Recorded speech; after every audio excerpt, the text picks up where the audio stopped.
ball, so I let them hang. When I pull this thing, all you bitches better know my name. Nobody you hoes, I'm coming from South Park. Catch you at the dark, I'ma spit your fucking chest apart. Follow you.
Hotep, especially when the Hotep got the goddess mask off. He's working his ass off, trying to tell y'all goofy dudes what they plan.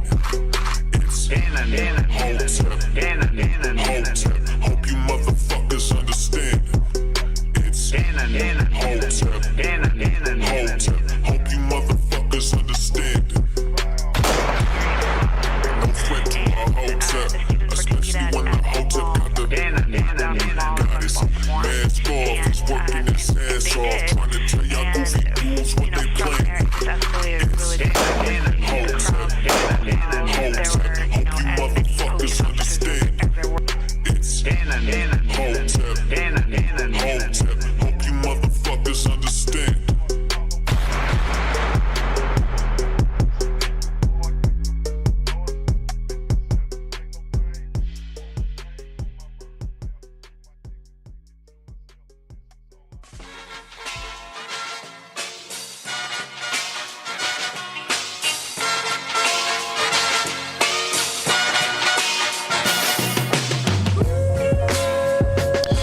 What's going on, everybody? What's going on? Welcome to Cannon Speaks. I am CannonHotep, riding alongside me, my man Jay Pollen. What's going on, Jay? Man, what's good with the Cannon? How you living? Can't call it, man. Busy week last week, busy week. We'll get into it, though. Everything goes on at once, doesn't it? I know, right? But give yourselves a round of applause, because you could be anywhere right now, but you're hanging out with me, and I really do appreciate it. If you're new, hit that like button, hit the subscribe button, hit that notification icon. It'll let you know when I got new content coming out. Please share this stream. Let people know we live, guys. Let people know we live. You want to donate to the channel? $sign CannonHotep on CashApp. That's $sign CannonHotep on CashApp. Or Rumble Rants, Super Chats. Always welcome, guys. Great way to support the channel, man. This shit ain't free, goddammit. My time ain't free.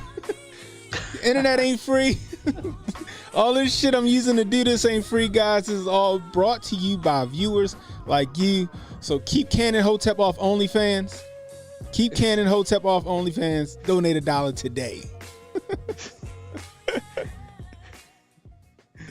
Oh man, how was your weekend, Jay? What was I telling?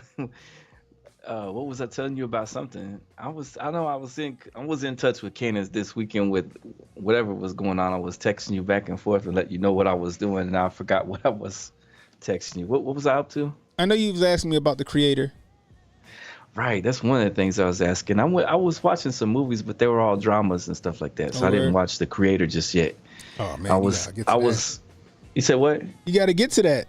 AI lives matter, Jay. AI lives matter. See, that's why I was texting. I was like, the robot lives matter. They're gonna change. They're gonna have that as the next movement. They free the AI. They're gonna have to make a AI spiritual songs. Yeah, the wade in the water, but for the AI. Right. Right. I'm telling you, you got to watch it, Jay. It's a good movie. I liked it a lot. You know what I mean? I thought it was a great movie. However, it was straight, just in my opinion, AI propaganda. AI lives matter. AI is people too. We have feelings. AI has feelings. They can cry and all this other shit. God, to be more careful, Jay. It was a good movie, but if you ain't, it is definitely along the lines of that transhumanism. Oh yeah, I mean? We got into that. We were talking about that subject with a predictive programming movie or something like that. Yeah. Transhumanism. Mm-hmm. Shoot, that's a wild topic though. But I appreciate you for letting me know that you checked it out, and I wanna watch it as soon as possible. But I was catching up with some dramas that were well made. Okay. and I liked them. What would you look at? What you check out? Hallmark. Oh my God. Hallmark. Get out of here, bro. Hallmark. Good movies. Lord. Good Lord. At least it ain't the domestic abuse channel. Nah, it ain't Lifetime. But listen, if we don't get on this Hotep movie review tip, I'm gonna have to make the J Pylon reviews the Hallmark channel movie. Oh no, we gotta get back on it. All right, cool. So what you all right, we gonna do that. Let's do it this Sunday. Sunday should work.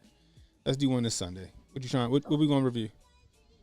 I don't know. What's something out there? The Taylor Swift concert for one. Oh hell no. The baby been watching it? I mean, the kids? No, I don't even know if my daughter even a Taylor Swift fan. I don't think she is. I know that I paid for her a ticket for that new Beyonce movie that ain't here yet. I paid for that ticket last month. Apparently, it's been selling out already. What? Yeah. Beyonce's? Yeah, apparently. I guess their show is probably pretty crazy, huh? Some fucking MK pretty Ultra. Nice. I guess they got some kind of MK Ultra shit coming out for Beyonce to lull these kids back to sleep. Who knows? Who knows, Goodness. man? Oh, Burial. Did you see that? Did you watch that? Ask what? The Burial. Oh, The Burial, right? The one with Jamie Foxx and. No, I never heard of it. I had it in my queue. I was getting ready to check it out, but with the babies and with the, my wife going back and forth and stuff like that on the TV. I appreciate you. Oh shit! Jordan McLovin in the building with the $20. What you got? Super chat. That's what I'm talking about. I appreciate you. Says OnlyFans. Pause. Only Hoteps. Oh, he's selling pictures of my feet on OnlyFans out this bitch. We got Montoya in the building. What's going on, Montoya? Good evening, Cannon, JP, and everyone. That's what I'm talking about. Sauce the Prophet. We got Tyler Durden in the building. Iron Ming's in the building. We got Fuego in the building. We got Protocol in the building. Jonah's always here. We got On the Horn with Chief in the building. What's going on? We got Destination Storm in the building. We got Jalen in the building. Carlton Way, what's the deal? Who else we got in? YV, what's up? Jimmy Doss Hotep in the building as well. Oh, Jimmy in here too? Yeah, Jimmy in here. Jimmy? My man, the Haram Life is in the building. What's going on, bro? Got to meet him at HotepCon. Cool dude. What the fuck is that, Jay? Is that a spell book? A little light reading. What is it, a spell book? Oh, it's a gematria book. Oh, it's a spell book. I know it's fucking. That's a gematria book. We got Renee and Emmanuel in the building. What's up? That's a Like big ass gematria looks like book. they took out a whole tree to make this book. Like you got that from Harry Potter's library. This is, just a little light reading. Oh my gosh, Jay about to be out here. My library is crazy. Speaking of that, Jay, you gotta get me them numbers, yo, for the football games. I'm working on something. I'm working on a little something. Jimmy Doss with the $10 what is it? A Rumble rant. Appreciate you, Jimmy. Like I said, keep your boy off OnlyFans, gosh dang it. Y'all see me talking like this. Doing all this shit. Be on OnlyFans doing ASMR, butt naked. Pause.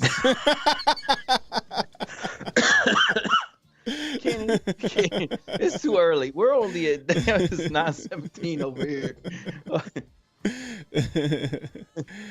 Haram says he can't wait to host a Red Pill AI podcast. I gotta find this podcast, yo. It's a podcast where you know how they got like the deep fake voices and stuff like that. Huh. So back in like 2015, I was listening to this podcast. I used to listen to it on Stitcher, which was gone the way of the dodo. Apparently, there's no more Stitcher. Yeah. But I can't remember it. So this dude, his wife died. Dang. And the family or somebody gave him this gift where they went through her social media and found all her videos and shit like that, right? And developed a personality, kind of how they think Neuralink's going to be on Twitter. They did all that, and was able to create an AI with her voice and everything that he could respond to and talk to. Like that movie She. Yeah, but she wasn't a real person. Mm-hmm. But he could talk to her and all this other shit, and she could respond and all this other stuff as if it was his wife, based off of the algorithm or based off her posts on like Facebook or whatever. It was an interesting podcast. It was like I think it was like 10 episodes or something like that. It was really interesting. I guess I got to remember what it's called. I'm gonna find that shit. But it was like 2014 when I listened to this. Now the shit is fucking possible, Jay. It's possible now. It sounded also like that TV series that came out called God Friended Me. Did you watch that? Was it God Friended Me? No, I never heard of that.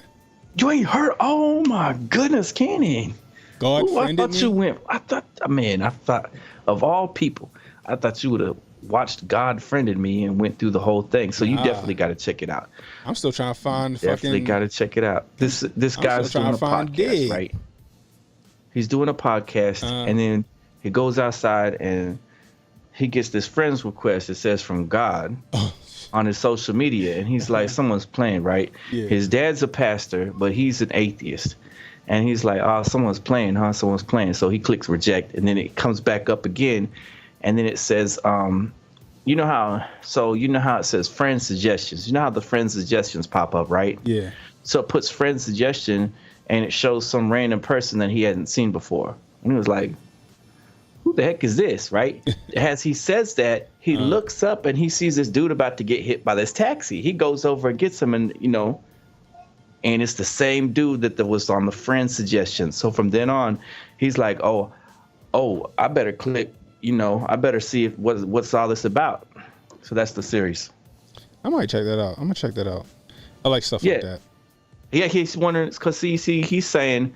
So the guy with the podcast is saying, I don't believe in God. I think this is AI trying to contact me and warn me ahead of time about certain people through the friend suggestions that need my help, that my expertise or my help or me being there for them is going to help them. So that's a real cool angle to the show. I think it was 1 or 2 seasons of God Friended Me. Real cool show. I'm going to have to check that out. I'm still trying to find Dig. Dig is fucking... have to gone the way of the dodo. I'm going to find him in the fucking dark web. Apparently, I wonder what was in that show that made them fucking 86 that show. Nobody has it. I'm gonna have to email you a copy or something. You might have to. I'm gonna find some at the fucking BitTorrent and find. Had to go on BearShare. BearShare. You remember BearShare was kind of like LimeWire and Mega Upload. You remember that? Oh man, you never heard of Mega Upload? No. That's why we got all the bootleg shit. Mega Upload. One in the chat if y'all heard of Bear Share and Mega Upload and LimeWire. LimeWire. Yeah, one in the chat. I know some of y'all hooligans got hella mixtapes and stuff off of Mega Upload, especially movies. I know y'all got a bunch of stuff off of there. You know what I mean? Man, you're gonna say Bear Share. Sounds pause worthy. Damn, Mega Upload's still around? Oh, word? That's crazy. But yeah, so I don't know, man. I'm gonna figure it out. I still want to see the show Dig. And you said God friended me. I'm gonna look for that. I'm gonna watch that too. Yeah, it was kind of like a blend between that TV series that came out a long time ago. Well, a couple different little shows. Kind of like Early Edition a little bit. I like Early Edition. That's my shit. Kind of basically like that because he was doing that helping people role. Kind of like a Quantum Leap, trying to fix things that are wrong. And all tied into the question of his podcast and whether God helps with things or whether AI helps with things. And that kind of in the realm, maybe a little bit of Quantum Leap or something like that. So all kind of tying in a lot of different little stuff all together at the same time, which made it a fun watch for me. I enjoyed it. I feel you on that. Oh man, I'm gonna check it out though. Definitely, I'm gonna check it out. Everybody said, everybody used LimeWire or Mega Upload. Couple people use Bear Share. So this week, yo, I didn't do the after party because my sister was moving, and me and my best friend and one of my father employees, we helped her move. So by the time we was done, yo, I was spent, bro. Like it was no way I was coming in the house and then hurry up and doing. I was like, man, I'm tired. Sure. Yo, I went straight to sleep. It was man. Like it went fast, but we didn't start till late. It went fast, but we didn't start till late. Like I don't think we finished at my sister's house. I don't think I got in the house till 10. So I was like, there's no way I'm gonna get downstairs and create get a stream up and be prepared for it. I was fucking tired, bro. I was like, fuck it, I'm going to bed. So that's why I was no Thursday show, but we will be back regularly scheduled programming on this Thursday. You know what I mean? But other than that, my son, they won their second football game. Now they're in the playoffs. I don't know how the fuck that works, but they're in the playoffs somehow with just winning 2 games. I have no clue how that shit works. I'm like, huh? Y'all made the playoffs? How? Anyway, they won their second game. They in the playoffs, so they got their first playoff game this Saturday. Was it like that? What was that character's name? Mora, whatever. His coach Mora that was like playoffs. Yeah, playoffs. That's how I was. Playoffs, huh? How? What the hell? Y'all make the playoffs with winning 2 games? Like, golly, okay. But these kids balling now. Now they got the hang of gang tackling and working as a team and all this other stuff. They gelling now. So they fuck around and might go to the championship like the Little Giants.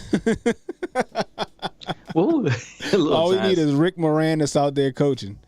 Dang, I need to get a copy of that. I haven't seen that since I was 2 years old. Not playing. That's my joint. Little Giants was my jam. Little Giants. What was another good? The Program. That was probably my first like.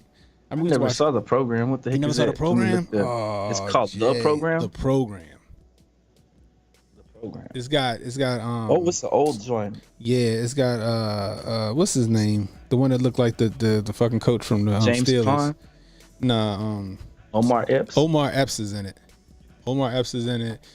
I forgot who else is in it, but it's been a minute. We used to watch Halle Berry. Halle Berry is in it. We used to watch the Program. Like we would go on like road trips. Like when I played Pop Warner and shit like that in football in high school, we watched the Program. Yeah. We used that movie to get amped up, watch that shit. What else? Varsity Blues. Varsity Blues was the joint right there. I remember when Remember the Titans came out. We all went to see Remember the Titans. I haven't seen that movie ever. Well, you never seen Remember the Titans? No, I haven't seen Radio, Remember the Titans. I never saw the program. I never even heard of it until you just now told me about it. Radio. I never heard of the program. Radio. I think Cuba Gooding was full retard in Radio. Oh, he didn't. It was the Tropic Thunder advice, huh? Who said Eric Adams looked like Radio? Somebody on Twitter said Carlos. I think was it? No, it wasn't Carlos Afraka. Was it Loki?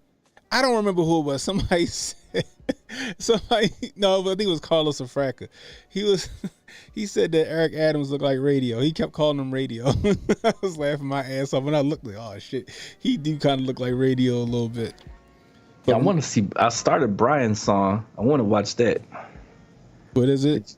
Brian's song, What's the that? ultimate football movie. It's like it came out in the 70s though, but it's about friendship, and I think one of them gets sick and dies or something like that. It's a true story. Oh shit. Since I never seen it, so I didn't want to spoil it for myself. I know a little bit about it because everyone's like, oh, that's one of the ultimate football movies. But especially, I guess, for people that watched them from back in the 70s and 80s, it was called Brian's Song. I haven't seen it yet. What happened in Minnesota? What happened in Minnesota, Sauce? Let me know. I ain't hear anything. I've been like my head I've been down in the fog. I'm just coming up, bro. What happened in Minnesota? Let me know what's up. Anyway, let's get to the topic at hand. So Jay, you think we about to go to war, man? You think we about to go to war? Or we already been in it, and they just ain't said shit yet. Oh, you know what I've been saying all along. I think we're in like a strange kind of Cold War that isn't necessarily like what we would picture World War III as, right? That's what I was saying. Because it's not like, with your Red Dawn scenario that you was saying, or with whatever people were saying too. I was just saying like, no, they're like setting up sides, and they're like basically they're cutting America out of it. Like we're like our time is come and gone basically, because they don't want to mess with our dollar anymore. They're wanting to cut our dollar out, and you think about the guys that are looking more and more like they could go either way, like what's that, India? Mm-hmm. And I don't know, Turkey hasn't been very friendly with us for a minute, but you got Turkey, Syria. Now you got the United Arab Emirates sometimes acting a little like they don't know whether they want to really side up with us or not either. Yeah, it's I don't know, man. It's just been weird, right? So last week they said that one of our naval ships was intercepting some rockets headed its way. That they're saying that I guess was Iran or Hamas, somebody, whoever, was raining rockets down on one of our warships, and they were intercepting them out of the sky. Then you got something else today where it said the USS Carney, I guess it was, some drones started attacking that ship with missiles, and we intercepted those as well. And I'm like, yo, I'm like it's like our toe is in it. We dipping our toe in that water right now, Jay. Our toes in the water. We got our jeans rolled up to our goddamn knees, and we just splashing, just waiting to jump in. We seriously, I mean, this is crazy how it's like a replay of Jimmy Carter in office right now with hostages and everything going down. Yeah. It's like, wow, some Argo gas shit. Prices. I ran back at the picture. It's like a replay of Jimmy Carter. Oh. Bruh. And then you got Blinken, because Warhawk's going Warhawk, right? Yeah. U.S. is ready to get involved in Israel-Hamas war if a line is crossed. We won't hesitate. You know what that tells me, Jay? They gonna let that line get crossed. So, or we gonna be the habitual line stepper? All it's gonna take is for them to like, oops, we missed that missile, and it hit one of our fucking ships. Boom. Lusitania, Gulf of Tonkin, Pearl Harbor, and then we in. We gotta get our get back. The new axis of evil, Jay. The new axis of evil is in the Gaza Strip. Hamas and Hezbollah gotta go. Right? That's what's gonna happen. That's what I feel like is gonna happen. By the way, the views and opinions the views and opinions expressed on Cannon Speaks is solely that of CannonHotep and Jay Pylon and do not represent the views of YouTube or Hotep Nation. Viewer discretion is advised. Just wanted to throw that out there. And maybe not so much Jay Pylon, might be more CannonHotep, but But I don't know. We're on the precipice of it. I guess it's what they've been talking about in the media and on the social media, all that stuff like that. Didn't Tucker Carlson start putting that out there too? Yeah, he did. I think he had like a whole 27-minute whatever about it. I didn't have a chance to watch it yet. Is that right? Yeah. Okay. But it's getting crazy, Jay. They sending missiles that way. But then you still got like the misinformation happening, right? So like, for example, is this video that's been surfacing around social media, more Twitter, of Kim Jong-un's allegedly wishing Trump luck and all this other stuff. And hold on, let me see if I can't find it real quick. He's wishing Trump luck and all this other bullshit. Come to find out, that wasn't even, that shit was from like 2020. That's some kind of something that he was at. Where that shit at? Because World War III is trending as you would think it would be, Jay. World War III is trending, Jay. It's right there trending alongside of Five Nights at Freddy's. Because like, was it they have to like if those other spots jump in on them though and come to back them up, you got Hezbollah, Syria, Lebanon, all those spots. If they all came to the aid, came to the rescue, you're gonna have a whole lot of stuff start sparking off. Here it go right here. And then it don't even make sense when you read it.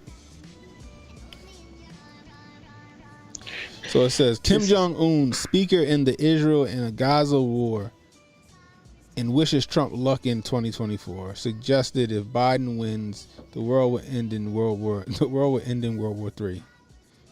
Anyone understands this really? What he's saying? Like, this is the only person that's kind of, like, I hate when they do the breaking shit, but then it's like, well, it's unconfirmed. I don't know what the fuck he's saying because I don't speak Korean. Jay, do you speak? Do you speak Korean? You should get your wife to to translate, to see if he actually said that shit. Nah, she don't speak no Korean. Oh, you don't speak Korean? Oh, damn. I've been to Korea before, but I don't know what they're saying half the time. Yeah, so like, I don't know. Like, I don't know what he's saying.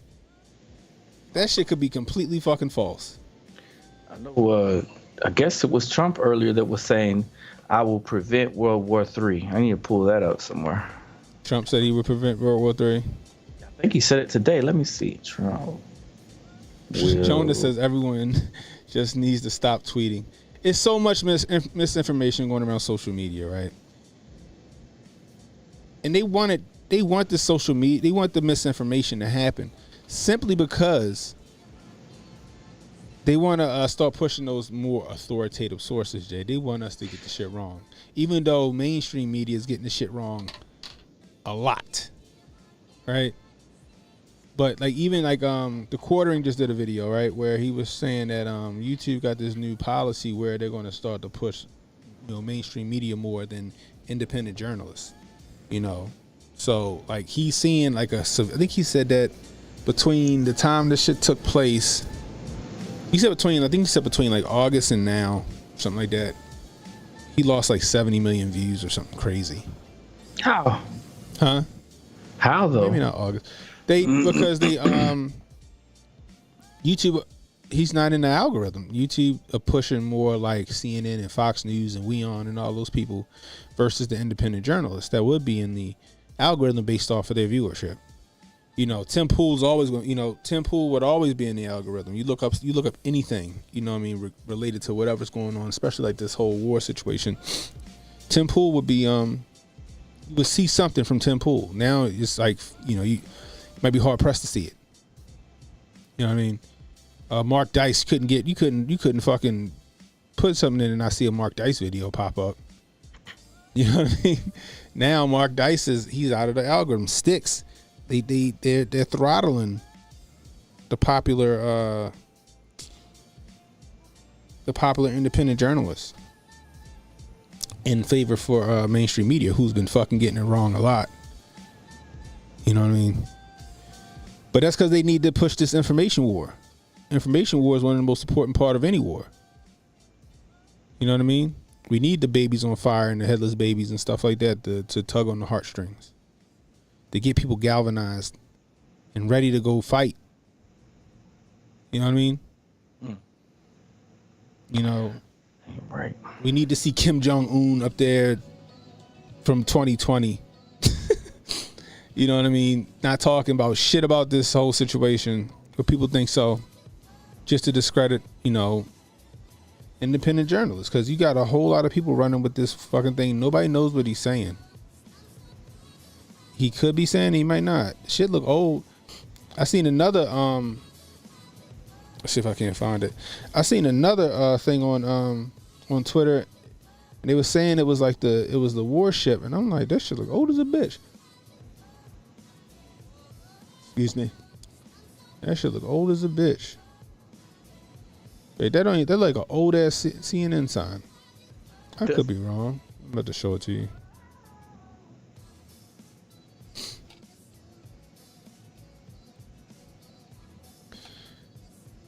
Like, I don't even know if that's look how old that CNN sign is at down bottom. That footage don't look that footage don't look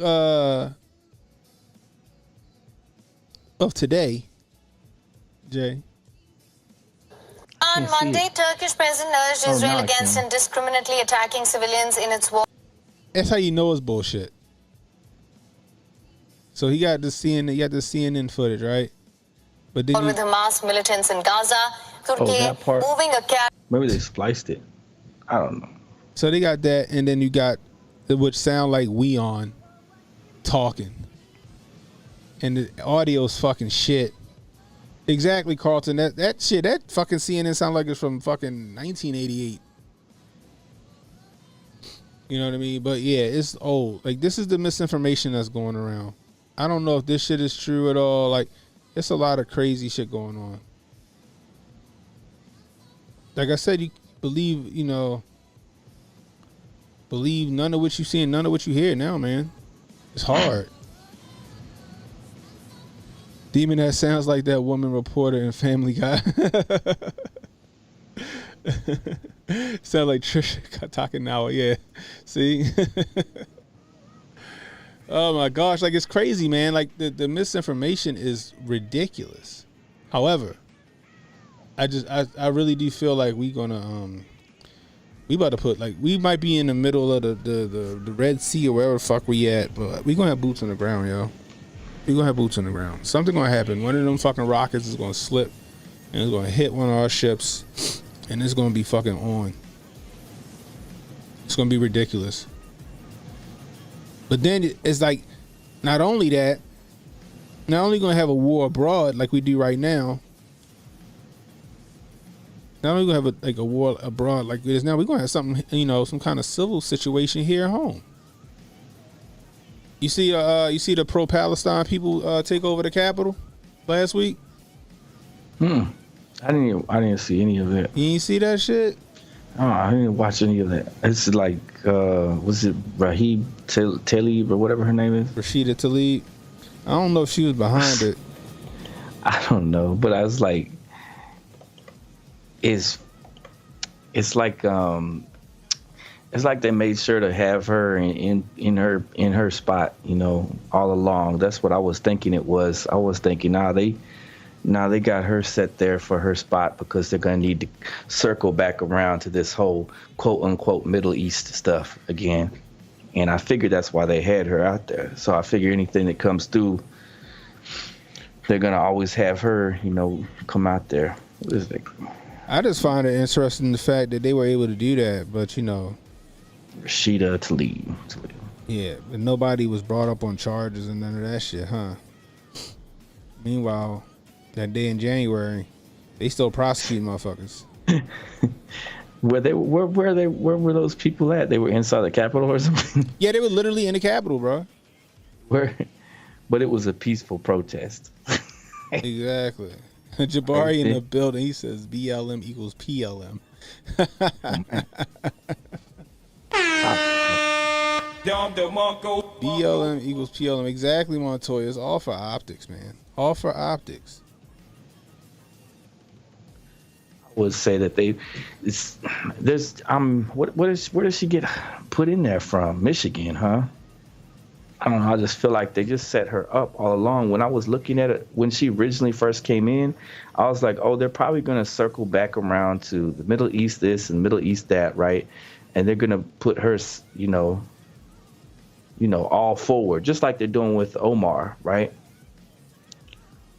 How they have Alam Omar and Talib out there leading the chorus of the PLM kind of stuff going on.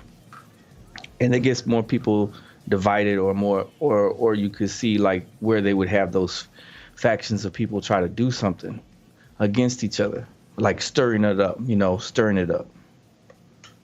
Right. Now look at this that's 100% a good point. Well, I thought that's what they were putting her in there for disinformation and to stir the pot. You talking about Rashida Tlaib, right? Yeah, Rashida Tlaib and Ilham Omar. Yeah, of course. Why would they be in there? Why would like that People report that I was talking about that came out, what was it, in 2014 or whenever? The People magazine report and some of the other ones said 76% of Congress and Senate are family members. So where does Rashida Tlaib and Omar come in? If nepotism is at work, then they're useful stooges in this entire program to rile up certain groups to bring back that whole Patriot Act kind of environment that we used to have. That's their role. Yeah, that's what they're supposed to do. And even you see, look at MSN and those other groups are like, shoot, we got to stand with we got to stand with those people. So we might have to go at Tlaib on the surface, right? We might have to go at Omar on the surface. Yeah. Yeah, because they don't want it. They know where their funding comes from, right? It's all a song and dance, Jay. It's political theater.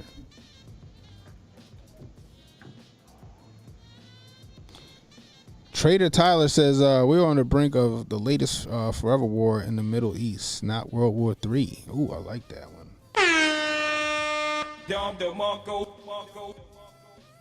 Jabari says agents of chaos. They could be secret children of adultery from the 80s and 90s. Hey, so you saying they might be in the bloodline? They in the bloodline by like Jon Snow. They bastard children of the bloodline, maybe. I was thinking, well, that could be the case, but I was just thinking because Lindsey Graham has been stepping up and saying, hey, media, leave Rashida Tlaib alone, right? Yeah. While he was in Israel, he said that. So I was thinking, that's a replay of what we saw with John McCain when he was on the campaign trail and he kept saying, leave Obama alone, leave Obama alone. I think when you see them doing that kind of leave this person alone or leave that person alone, is oftentimes because they work for a certain agency. And I think that's probably the most likely case of all, is that both those characters work for a certain agency. Hey, this is him in the Capitol right here.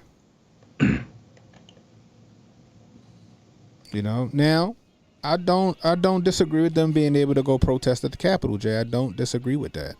But see, it's a setup though, right? See, they got all the right security, the right doors, the right photo ops. The right people are inside there and the wrong people are not. Exactly. All got matching shirts and shit. The right people were allowed in for everything. For you're here for this event. It's staged. It's all a hoax. Basically like it's on the perception of Americans. Not that it's a hoax of what they're doing or what any of these events are. It's on the perception of the people that any of this is just organically happening. It's not organically happening. These are things that are organized and carried out for these specific reasons. Protocol said, oh no, Omar needs some outside Yami. Not her brother. How many senators and congressmen have foreign wives and ex-wives? That's facts. That's facts. But yeah, like this is crazy. Like, I don't know, man. Like, but this right here, look at this. This wasn't considered an insurrection here. You know what I mean? Even got some yarmulkes down there. But you know, that day in January was though. Arrest Rashida Tlaib for inciting an insurrection. No, she's on the right team. But like I said, Jay, I don't disagree with them for protesting at the Capitol. You should be able to. It's just that double standard. You know what I mean? Just that double standard. MAGA Shaman got how much time he got for just he was chauffeured around by the police. You know what I mean? The Proud Boys leader, he wasn't even there and got fucking. Would he get 22 years? Allegedly. But they can do it. Like, it's crazy. If she was really any kind of a problem and not working for the right people, they would get her out of there, Democrat or not. We saw what they did with Cynthia McKinney. We see what they're doing with what's his name, Robert Kennedy. Cynthia McKinney was a Democrat, but she started asking questions and saying the wrong things off the wrong scripts. They got her up out of there. When she first came out, it was all, oh, look at a proud black woman is here representing us, this and whoop-de-whoop. When she went off script, they were like, cancel Cynthia McKinney. They got her up out of the Democrat Party. This is what I don't get, right, Jay? And chat, correct me if I'm wrong. Correct me if I'm wrong. By the way, we got 28 people on YouTube. We got 37 watching over on Rumble. If you're new, hit that like button, guys. Hit that subscribe button. I can't see. Is that you behind there, Cannon? Is that you with her? I can't see. Is that right? He don't look nothing like me. God damn it. I wouldn't wear no goddamn suit looking like that. Nigga got a fucking turtleneck on. And a mask. You know that ain't me. I know that's not you if you got the mask on. Got a mask on. He probably got a Pan-African mask on too. Hold on, we gotta see what the fuck he got on his face. Really watching people. He got a Pan-African mask on. He got a okay, this is not CannonHotep. Oh, let's see what she's saying though. A vast majority just like this. And we continue to watch people think it's okay to bomb a hospital. Which turned out to be a lie. Technically. They hit the parking lot. The hospital's still standing. 500 people didn't die in the hospital like they said did. But it was for, that misinformation that the news was running with. That they never retracted. Yeah. Kind of like the Cove-based cases. We're children. You know what's so hard sometimes is watching those videos and the people telling the kids don't cry. And like, let them cry. And they're shaking, and somebody, they keep telling them not to cry. Yo, this dude killing me, Jay, with the fucking sign language. In Arabic. They can cry. I can cry. We all can cry. If we're not crying, something is wrong. And so I'm telling you right now, President Biden, not all America's with you on this one. And you need to wake up and understand that.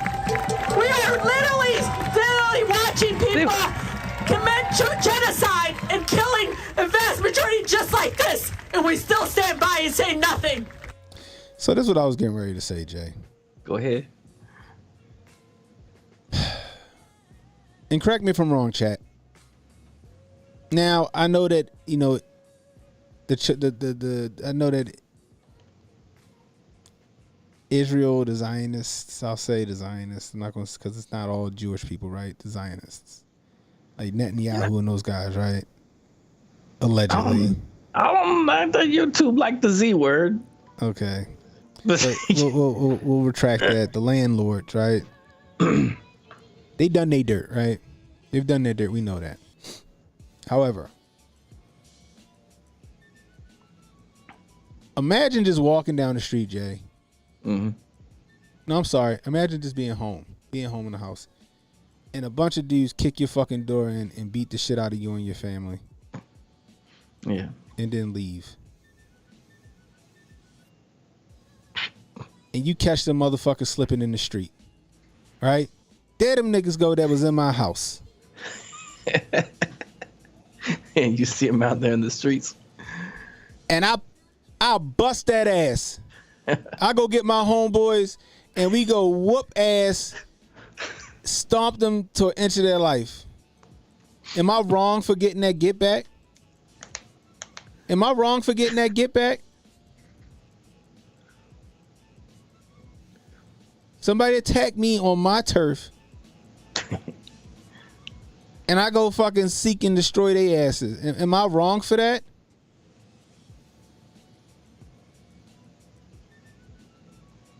I don't know if I can turn the other cheek. You gotta pray for him. You know what I mean? Like, I'm just saying, like, Hamas fucking hang glided over there. Let's just say, for the sake of argument, this shit legitimately happened the way they said that shit happened. Okay? Sake of argument, the shit happened legitimately the way they say it happened. Israel wasn't supposed to go fuck them up. Now, the cowards that are Hamas, they're hiding amongst the people in the Gaza Strip, right? Now, maybe I would have went about it another way. I'd have squatted up and we'd have marched into the Gaza Strip and fucking found them. Right? But nevertheless, Israel took care of it the way they felt like they had to. They dealt with it the way they felt like they had to deal with it. But now you got people like Rashida Tlaib and Elon Omar. If you go look at their Twitter feeds, they half-ass, backhandedly condemn what happened. At the same time, they're like trying to lump Hamas in with the rest of the citizens of Palestine or the Gaza Strip, right? And the Gaza Strip. And they're, we gotta cease fire. Y'all wasn't saying that shit when they went over there and they fucking rained rockets down on Israel.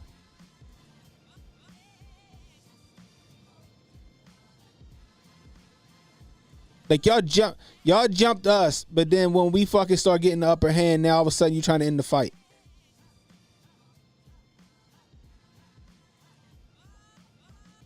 That's what I don't get. That's what I don't understand. And that's what make them disingenuous. That's a lot of stuff. Yeah, that's what make Omar, all them motherfuckers at this protest and this rally, that's what make them fucking disingenuous and and intellectually lazy and dishonest. What you expect them to do? Let that shit slide? You can't let no shit like that slide. You know why? Because they're gonna do it again. You keep letting the bully take your lunch money. I'm not saying Israel is fucking a victim in this. I'm just, hypothetically. You keep letting the bully take your lunch money, they just gonna keep taking your lunch money until you punch the bully in the mouth. In this case, Hamas was the aggressors. They did what they did. And like I said, for the sake of argument, if this shit happened the way they said this shit happened, Israel was right in getting that fucking get back. And like I said, I'd have dealt with it differently. I wouldn't have wanted to fucking carpet bomb the fucking Gaza Strip because there are a lot of innocent people there. Right? Yeah. Now, I do kind of sort of agree with the tactic they took with, like, all right, all Palestinians or whoever in the Gaza Strip evacuate immediately. Anybody left must be Hamas, and we're going to fucking deal with you. But on the other hand, it's these people homes. You know what I mean? Yeah. It's these people homes. Now, is there a case to be made that say that this could be like some kind of like 4D chess land grab? It's a possibility, right? Because allegedly Palestine belongs to Israel, and then on the other hand, Palestine's supposed to belong to the Jews. I mean, to the Muslims. It's been a fight that's been fucking waging forever. Now, you also have where Egypt warned allegedly. Again, The views and opinions expressed on Cannon Speaks are solely the views and opinions of CannonHotep and do not represent the views of YouTube. Allegedly, Egypt told Israel, like, hey, yo, y'all might got some smoke coming y'all way. And they disregarded it. There's also some allegations that Netanyahu knew about it, let the shit go down, and stood down for a little bit before he dealt with it. Allegedly. I don't know. That's why I was calling it could be their Pearl Harbor. Man, you gonna say I'm on strike too. They gonna fuck around and take this one down too. If this stream get taken down on YouTube, guys, it's over on Rumble as well. We got 35 on YouTube. Hit that like button, guys. Hit that subscribe button, please. Let me get to 3,000 fucking followers on YouTube, please. I'm gonna get to 3,000 subscribers. Stop lurking. Hit the goddamn subscribe button. We even streaming over on Twitter right now. I gotta figure out how to get some headway on Twitter, yo. Like spaces, they be popping, but like lives, they ain't really jumping on Twitter like that. I don't know what's up with that, but whatever. We'll figure it out. But anyway, like I said, I don't know, man. I don't know. Like, I see all this, we got a ceasefire. Like, I was looking through Elon. So when it happened, I was looking through Elon Omar's Twitter just to see if she even condemned it. No, I half-assed condemned it, but she was wholeheartedly about the ceasefire, and we can't kill all these innocent Muslim lives. I agree.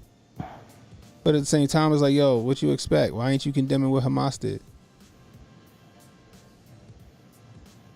Miss some people did something.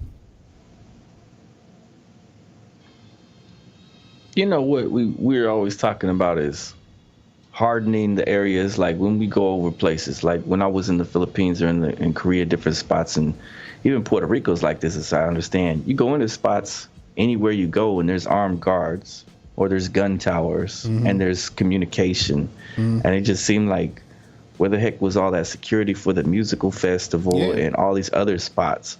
Like, they're going through the neighborhoods and wiping you guys out. Like, why weren't the neighborhoods hardened? I don't know. We keep supplying the money and just, bulk down that security get up. Another thing is, like, from my perspective, if I was in charge of it, which I'm not, I would have made sure to be on the lookout for those events, especially that tunnel, and try to work on getting that tunnel out the paint ASAP. That would have been the first move, was get that tunnel fixed. Where the heck is that tunnel at? Shut that down. And then, work from there around hardening everything, making sure that we've got, security on every spot, private security, in addition that works with whatever, the military in conjunction. If need be, they can call like a special hotline number. Be like, hey, something's going down over here. Yeah, facts. Assemble the troops. Me and Emmanuel brought that up. Me and Emmanuel was talking about that. Like, it's just something seemed a little sketch about the official story. The evil CannonHotep. Not with my wrist bent like that, Paul. Let's look at them wrists. Like, that's he just got the sign language. I say his wrist looked like he just got a full set. His wrist like he just got a full set and his nails still wet. Oh my goodness gracious. Oh my goodness gracious. JJ Redbeard, what's the deal? He says it's Israel's 9/11 in some ways. It's a psyop. Hold on, I missed the hold on. What I do? I forgot. Jabari says that dude is canon from an alternate universe now. I know it's a psyop. He's anti-two-way and loves vacations. And pina coladas and getting caught in the rain. Emmanuel said that's CannonHotep with the pronouns. Man. Protocol says it depends on how you look at Jesus. It depends on how you looking at the get back. What are you saying? The higher doctrine has set this stage for many. Man, gonna say this on Baltimore Justice. I'm just saying, yo. Oh man. You disagree with the scenario I paint?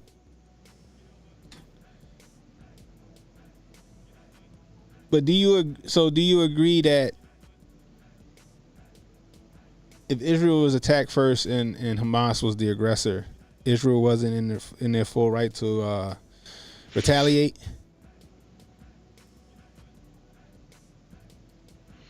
Oh, Jabari probably thinking they got the red heifer. Jabari is ready for that red heifer. I'll tell you that. It's going down. What day is that? April.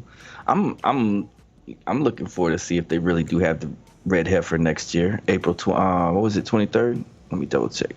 April 23rd, 2024. Oh, it's on Tuesday too. Oh my. Jonah says they're going to keep doing it as long as the owners of Israel, the Rothschilds, keep paying them to do it. Ooh, that's the kufi on tight right there. What's happening? What's up, Joe? What's up, Joe Beard? Charlie Kirk taking heat over what he said on the Patrick Bet David podcast. I didn't know he was on there. He was questioning the way that the 8th went down, and BB was about to be protested against that week. Ooh. Charlie Kirk got his kufi on tight too. Demon that says issue is Hamas is underground. There are miles of tunnel underground. I think those bombardments are just killing civilians mostly. That's why I was saying that. Like, I would have dealt with it differently. I'd have sent some troops in there to fucking hunt them. You know what I mean? I'd have sent troops in there to hunt them. I wouldn't have carpet bombed Palestine. Or the Gaza Strip, I should say.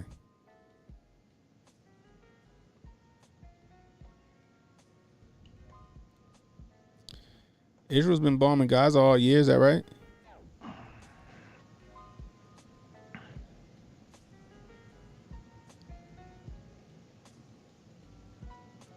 To start the conflict, the latest attack is to ignore all the conflict. Well, that's all I didn't know they were bombing them all year. That's the thing. Like I said, I know Israel's been doing their dirt when it comes to stuff like that. I didn't know they were bombing Gaza Strip all year. You know what I mean? So what you're saying is that this shit been jumping for a minute, and now it's just getting some traction. That's interesting.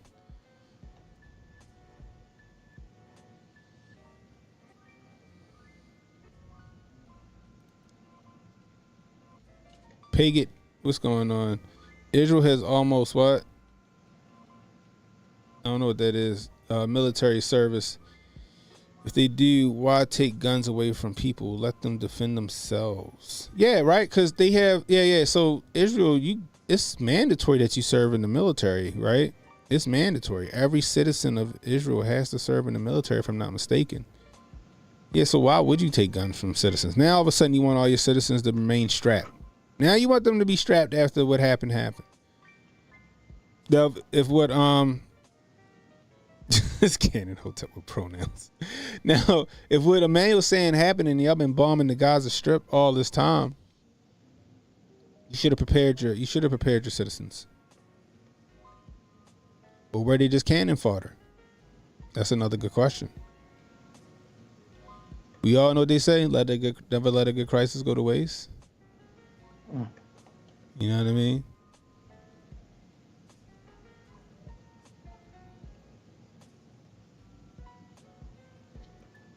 Jabari said this is the last war. Buckle up, buckaroos. Which begs the question, right? If we do get into a hot war, we get into a boots on the ground, firefight, all out war, right? Mm-hmm. We know they have cells here in America. We see all these protests happening where you got people taking sides, Jay. You got pro-Palestine, you got pro-Israel. Yeah. It's going to get spicy. It's going to get spicy. Right? Oh, I don't know about that. What area though? I don't know. Wherever. What spot? What spot will it be getting spicy in? And they'll have to bring Portland. A whole lot more. Portland. Shoot, they have to bring a whole lot more because I don't know. I ain't seen none of them characters around here. No, they not gonna be. This is gonna be like Portland, Oregon. I'm talking about fucking people born here fighting with people that it's gonna be like some civil shit, civil Civil people War. born here fighting with people born here? Yes. For what? Because you got some that's pro-Palestine and some that's pro-Israel. I can't see that happening. What? Really? Yeah. Over that? Over nah. For 4 years, Jay, they was fighting about fucking Trump. Man. But Yeah, people losing family members over the idea of being a conservative or being a Trump supporter. But did we arm ourselves up and go and take them out? The chop was armed up. They took a whole part of fucking what's the name? They shot that one dude from Patriot Prayer in the head. He died. No, I'm gonna say I don't think so, Kenny. I'm gonna go with no. You don't think there's gonna be some civil discourse? Not over this. It's gonna have to be over some fear. It's gonna have to be something that I mean, you know what? Fear is what sets people up against each other. It's gonna have to be something that terrifies each other in order to see each other claw each other apart like that. I think this is going to tear the level heads will prevail, and if it's not in it for the people to say what benefits me monetary wise, because money is what money talks. You know, that's what pushes people to do certain things. Is the influence of cash, and or the influence of something that strikes them with fear. And you know that thing that we had going, the stupid 19, that was the fear that struck a lot of people, and they were willing and ready to attack each other over that. So if it was something so fucking right, it was something so simple about that. You don't think that this would be along those lines? No, because they would have to interject something all new into that scenario, which would be something like, if you're on side A, that will lead to us getting nuked or something like that. They're going to have to take something out nuclear-wise in order for us to do that kind of thing. So you don't think, like, because you see how the conservatives are, like, they you remember hardcore, even, go ahead. I was just going to say, I'm sorry to interrupt. I was just going to say either after that day in September, we saw attacks, but like whole coalitions and militia units and all this other stuff, they didn't go run over there to whatever spot was inundated with those people and start knocking them off, even after that horrible day, right?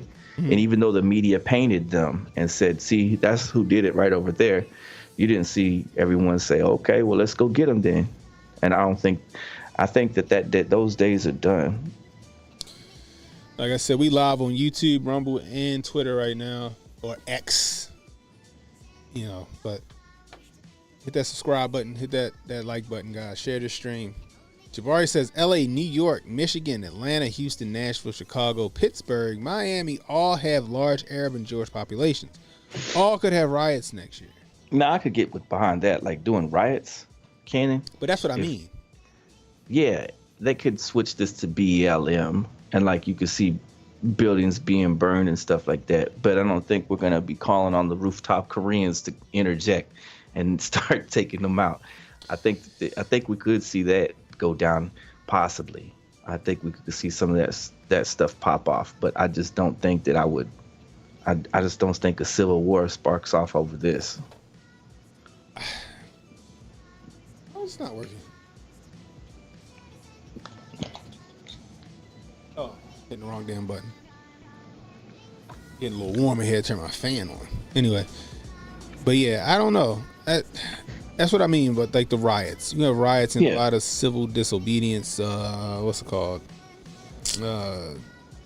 Just a bunch of people acting a fucking fool.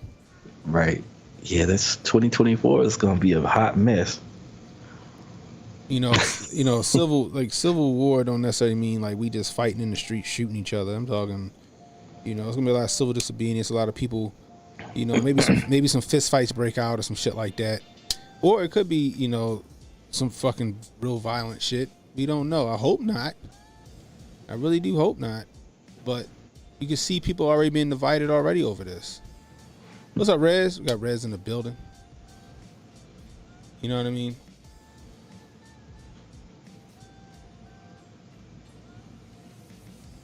What's the street? I haven't seen what the streets are saying. What are the streets' positions on this thing? The man will say he's staying near the Koreans just to be safe. The streets, though, streets don't give a shit. That's what I was saying. Like, what is this? What does this have to have? He said y'all got Koreans in Oklahoma, Jay. Man, doesn't every state have some? Every state. They own all of the goddamn corner stores. Let me stop. Corner stores. But no, I mean, yeah, the streets don't care, Jay. They don't give a shit. All they worried about is, food prices, gas prices, rent, and I don't blame them. That's where I'm at. I said it already. I ain't got a dog in this fight. My father would like to think that we do got a dog in this fight, especially if you're a Christian. You got a dog in this fight. That we should be rooting for Israel because Palestine is supposed to be Israel territory, right? Let my father tell it, And technically, he's right in the Bible. That's what it says. You know what I mean? However, what I mean by I don't have a dog in this fight is I don't live there. I don't live in either one of those places. And if the Bible foreordained that Israel will, is the rightful owner of Palestine, for lack of a better term, then it'll play out that way. You know what I mean? It'll play out that way. But I don't live there. I live here. I know that my gas is $4.09 a gallon. Oh, nice. That's terrible. It's fucking horrible. I know I went to the market yesterday to do a nice dinner, and that shit cost me $120 for some shit that should have cost me like $60, Jay. What was you eating? I got a little round roast with some cabbage and some carrots and some red potatoes and some juice and shit, and that's it. I ain't getting nothing crazy. $120. $120. What the freak? You got Rural Farms chicken. Rural Farms here. You heard Unc talking about Rural Farms chicken. Yeah, we don't have Rural Farms. You want to know what the family meal is, Jay? You know what the family meal deal? I think I said this before. The family meal deal was 6 tenders, fries, and a 2-liter soda, Jay. You know how much that shit costs? How much you think 6 tenders, order a large family fry and a 2-liter soda, how much you think that should cost? That's your family meal deal. Let's take a wild guess. I don't have any clue. Go ahead and tell me what the price was. It shouldn't cost $20 fucking dollars. Was it shouldn't cost $20. Back in my day, that wouldn't even cost $1.50. Bruh. And gas was a nickel, right? Gas was a penny. But that's how much. It's crazy right now. Everything is fucking ridiculously expensive. We need to not be involved in no more conflicts. However, we are a war economy, and they believe this is how we make money. They'll be selling fucking stuff, and it's a lot. But we do not need to be involved in no conflict. We don't need to give $100 million to Palestine. The ultimate game plan, I don't know if America is going to stick to that or not, but the ultimate game plan was to let these other countries run up their fuel, right? Run up their stuff, and we keep buying and buying and buying. And then in 2066, we were going to sit there and, say, hey, we got all of it. We've been storing it. Now you have to buy from us, and we'll become the new United Arab Emirates over here in the U.S. That was the game plan. I don't know if we can stick to it or not. Fuck no. Remember, that was the game plan, though. It was. That's what they've been saying for years. But we running out of all the fucking oil. Nickel slicked and gave all our shit away. We had reserves and stockpiles, and that's what we were getting into. That's why we kept invading all those areas and exporting all that stuff out, was we were going to hide it in the mountains and stuff like that. We have some place that looks like NORAD, but it's just filled with gold and gas and all kinds of stuff in it, reserves and stuff. I think one of the spots is Colorado, if I'm not mistaken. I'm telling y'all, this shit is fucking crazy. That's what I'm worried about. Like the streets, yo. The streets, that's what I'm worried about, yo. The cost of living for me. We need to stay out of it. Like I said, if those foreordained events are going to happen the way those foreordained events are going to happen, then it's going to happen with or without us. That's just how I see it.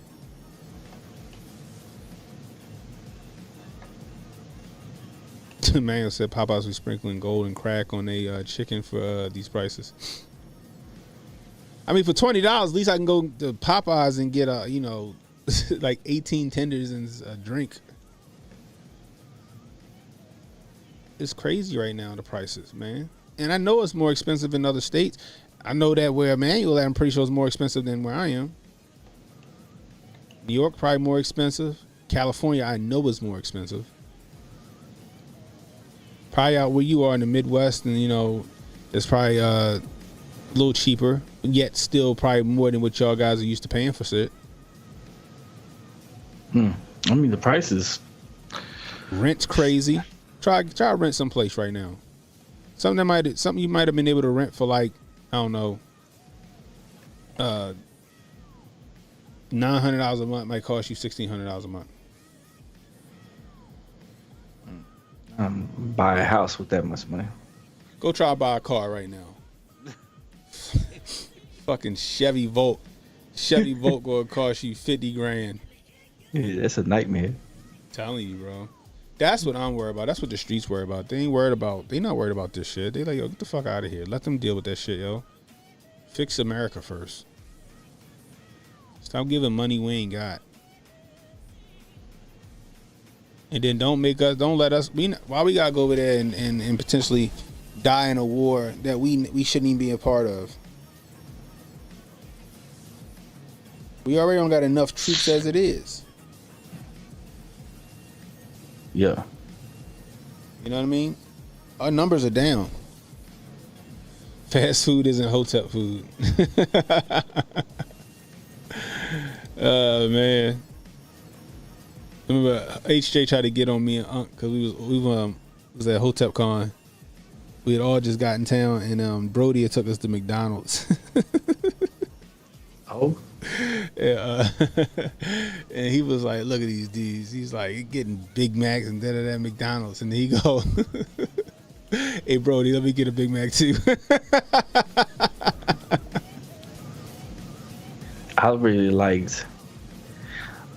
I just went up to the city a couple of weeks ago, right? I didn't zap nothing. YouTube must be doing it, Jabari. What happened? I guess Jabari must have put something in the chat. He's zapping my messages. And YouTube must be snatching that shit. Yeah, I didn't do that. I appreciate the super chat though. But yeah, I ain't taking nothing down.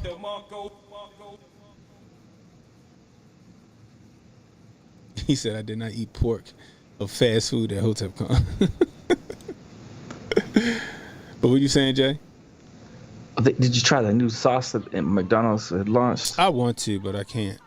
I just tried it on some food the other day. I tried it on some chicken. It was spicy. It was all right. It's like jelly or some shit like that, like spicy jelly. What the fuck is it again? I don't know. The sauce. I seen it because I took my son. I took my son. The Mambo sauce or something like that. Oh, yeah, they got that's a DC thing. Mambo sauce is a DC thing. I ain't gonna lie, I like Mambo sauce. I think Emmanuel said he don't like Mambo sauce. I like Mambo sauce. Mm-hmm. What was that? In 4 years, rent in Texas on a house went from $1,700 a month to $2,100, and that's still on the cheap side. That's fucking crazy. That's expensive as heck. It's very expensive. Heather Hartman in the building says, "Salute Cannon and Jay, happy Monday. Appreciate you swinging through." He said Mambo sauce tastes like diet ketchup. Man, you saying stuff.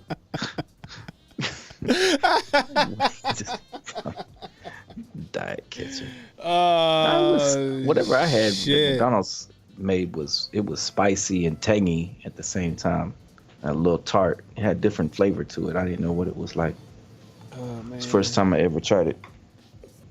Oh man, that's what it was. You used the wrong word, Jabari. He says back to Fatherland or Jabari land. Yeah, you better just start using. Maybe I should stop saying it too. Redactistan. Redactistan, yeah. Land of the people. the chosen land. It was funny to see what was it when Trump was out there and he was like, "I am the chosen one." You see him did that before that a couple of years ago. Yeah. Mob D says I love spicy ketchup from Whataburger. I used to order spicy ketchup from Whataburger. Like I would get it on Amazon. Amazon sold Whataburger spicy ketchup. I love spicy ketchup. But you can't do it anymore because it gives you tummy issues. No, that's not that bad. It's not that bad. Oh, you can still mess with it. Yeah, I can still fuck with the spicy ketchup. I even do I thought you was telling me you couldn't mess with one of those things. Oh, I forgot. It's something. It's like I don't know. It's like certain peppers and shit like that be fucking with me. I gotta go back to the back porch again and see their menu because check this out. Like I text Cannon, right, and I was like, I'm over here at the back porch, and the back porch have all the pogs at it, right? Yeah. And I'm up there getting my food. So I'm with my dad and with my wife up there. We had this brunette come over there to take the order, and my dad starts in with the dad jokes, and he got it real bad because his dad jokes don't really make that much sense. So he's spitting one after another, and I'm just looking like, okay, come on, Dad, chill. But I can't say anything to him. It's my pops, let him do his thing and let him live his life. But the waitress was looking over there and be like, when are you gonna stop your dad? Jay Dad over there about to do the signifying monkey. I'm thinking I can't do anything about it. I'm thinking I can't let him do anything about it. And then my wife was just in her phone because she was just doing some work stuff, right? Mm-hmm. And the girl was asking, what's our order, what's this, that, and other stuff. So she come back with the burger, right? And I take a little tiny bite out of it, and I'm like, boy, there's something strange in this one. Oh, so shit. I take off the bun, and the bun has a whole bunch of like hot sauce or Tabasco sauce or something on it. I was like, heck no. So I put that over to the side and I start eating my food. So I don't know. I'm wondering if she didn't try to get me, because when next time I go, I'm gonna ask them, do you guys put hot sauce or something on these burgers? These ones that I picked out over here, the little B.O.B. burger, because I don't know. I kind of feel like she was trying to get me. Bruh, I want to go to back porch when I come out there, and I want to go to Chuck and M's. Me and Ken are gonna tear it up out here in Oklahoma. It's a good time out here. It's just got a lot of stuff to see. What's fun about it though is some of in the city, like, so for example, of Oklahoma City, when you go up there, it's like you get big city atmosphere, but with like small town, feel to it at the same time. Yeah. Even though you have a wide variety of stuff, like you'll meet people that are very down to earth and very, country, and everything be really, really relaxed. Oh, we got Reaction PR in the building. What's the deal? I'm just good with it. All I know is this, yo. I don't want to see no war. Am I down for the ceasefire? I am down for the ceasefire. But it's not going to be one. All these years they've been fighting over this one territory. It's got to come to a head soon, right? And it's going to happen. It's going to happen. Did you see this, Jay? Let me send this. What's that? You all right? Let me see. This girl right here.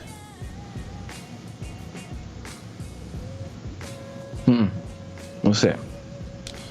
So, I think Uncle Hotep showed this. So I guess she's in. I'm assuming, according to her patches, other than the Pippi Longstocking patch that she got over there, she's in the Ukrainian. She's in the Azov battalion. It looks like she's in the Ukrainian war over there. Mm-hmm. And they got her on video. I guess she was recording herself crying like she's over the war. She's sick of the war, right? Я не думала, що коли-небудь буде цей момент, що я буду записувати такі відео, але я ненавиджу цю війну. Ненавиджу.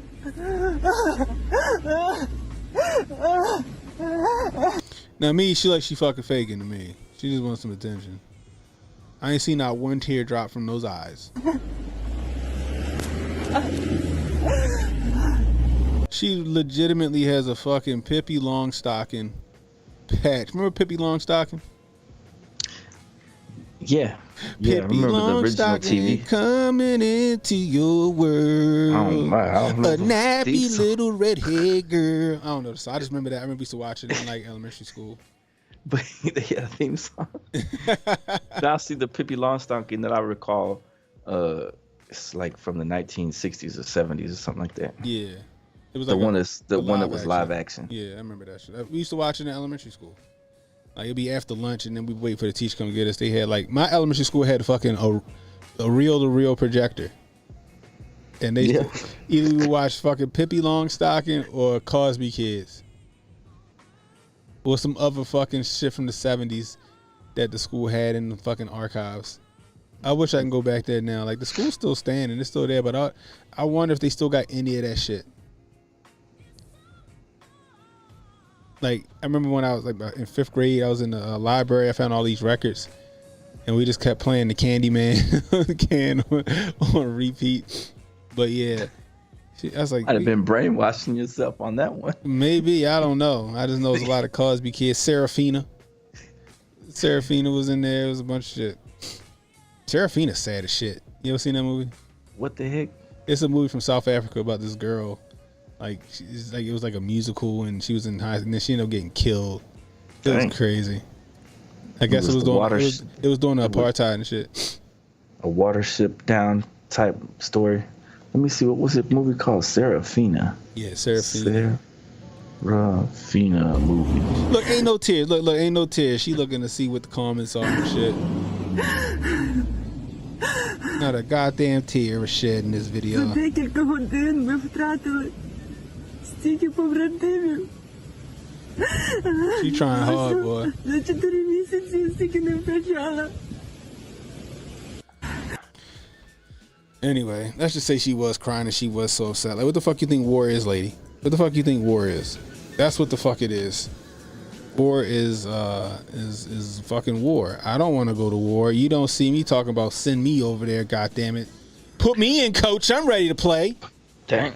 You don't see me doing that with her fucking Ace Galil with the fucking, I don't know what the fuck she got on there. What kind of skin is that? What in the world did she do to that fucking gun? Anyway, she got her Ace Galil and her Azov battalion patches and stuff like that. And she crying because she's like, yo, that's just war. That's what it is. I don't want to go. Tyler Durden says, I always post to Instagram doing the war. Exactly. Oh, click this meme right here. We need more money. Yo blinged out. Yo blinged out. Y'all got enough gold on his fucking neck and his wrist to fund the war for the rest of the year. Oh man, that's crazy. That shit's fun. Oh, that's a good one too. The date one. Yeah, you want to go over this show? Y'all see this? Did anybody see this? We're gonna change gears anyway right now. Where we at? We got 37 over on YouTube, and we got a wall of text over on Rumble from somebody, but 44 watching on Rumble. Hit that like button, guys. Hit the subscribe button, please. Share the stream. Let people know we live, guys. We are live on Twitter as well. Go share it out on Twitter. Tell those assholes to get in here too. So check it, right? So this dude, I don't know if this was staged or not, but it's interesting. The dating pool is full of piss and shit. That's why I'm just focused on my peace, my business, and my money. My businesses and my money. So it says, first date, she refused to get out of the car because he took her to the Cheesecake Factory. What the fuck's wrong with the Cheesecake Factory, Jay? You got some expensive stuff in there. Where's she trying to go? I don't know. Where was she trying to go? But the Cheesecake Factory, I like the Cheesecake Factory. They got all sorts of cheesecake. They got decent food. I remember back in the day, like in the early 2000s, Cheesecake Factory, that was the place to go. You took a girl to the Cheesecake Factory, your odds at the end of the night went up tremendously. Now the Cheesecake Factory, they treat that motherfucker. They treat the Cheesecake Factory now like it's Applebee's. Like, I'm like, yo, really? And I like Applebee's, goddammit. I don't mind at all. I don't know where this unreal expectations about going to, like, oh, I want to go to Ruth's Chris. I want to go to the Capitol Grill. I want to go to the Prime Rib or whatever the fuck place, Ocean Air or whatever it is. You know what I mean? It's just like, I can care less. I like Old Country Buffet. Sneeze guards and all. Sound fun. Give me a good hibachi grill. Yeah. Sneeze guards and all. I don't mind it. You know, but these women out here, I gotta be wined and dined and da da da da da da da da da da da. Man, so I love Cheesecake Factory. Would never be a first date. And prime rib is overrated. Prime rib is overrated. And she do got some serious heavies on her. She got some ridiculous heavies on her. I wonder if the rest of her heavy though. I do. I eat like an old Southern woman. I do not mind it. My father eats like that too. My father, we'll just say he's well-to-do, right? And he'll go to a Fogo de Chao or a Fogo de Chão, however the fuck you pronounce it. He'll do that. But my father's favorite steakhouse is? It ain't a Morton's or a Sullivan's, or he will take his ass to fucking Longhorn. That's where he want to be. He want to be at Longhorn. I'll call him on a Saturday. Like, where you at, Dad? I'm down Golden Corral. He can go wherever the fuck he want to go. That's his go-tos. Because we're simple. We're simple men, goddammit. We don't need a whole bunch of shit. Dumb shit. Knox says he blames every rom-com movie made on Netflix.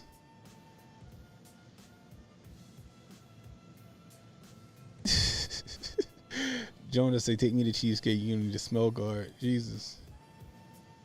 They don't want the food. They want the Instagram post. That is true. That is true, Vu fam.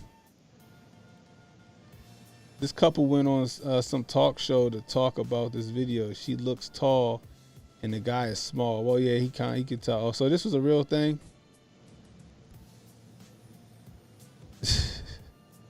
Take her 10 miles outside the city limits and boot her out. I'd have let her ass out right there. Yeah, that's doing too much. So let's watch this shit.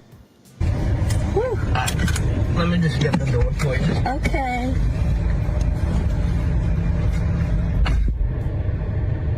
He got me at the Cheesecake Factory, y'all. I ain't getting out this car.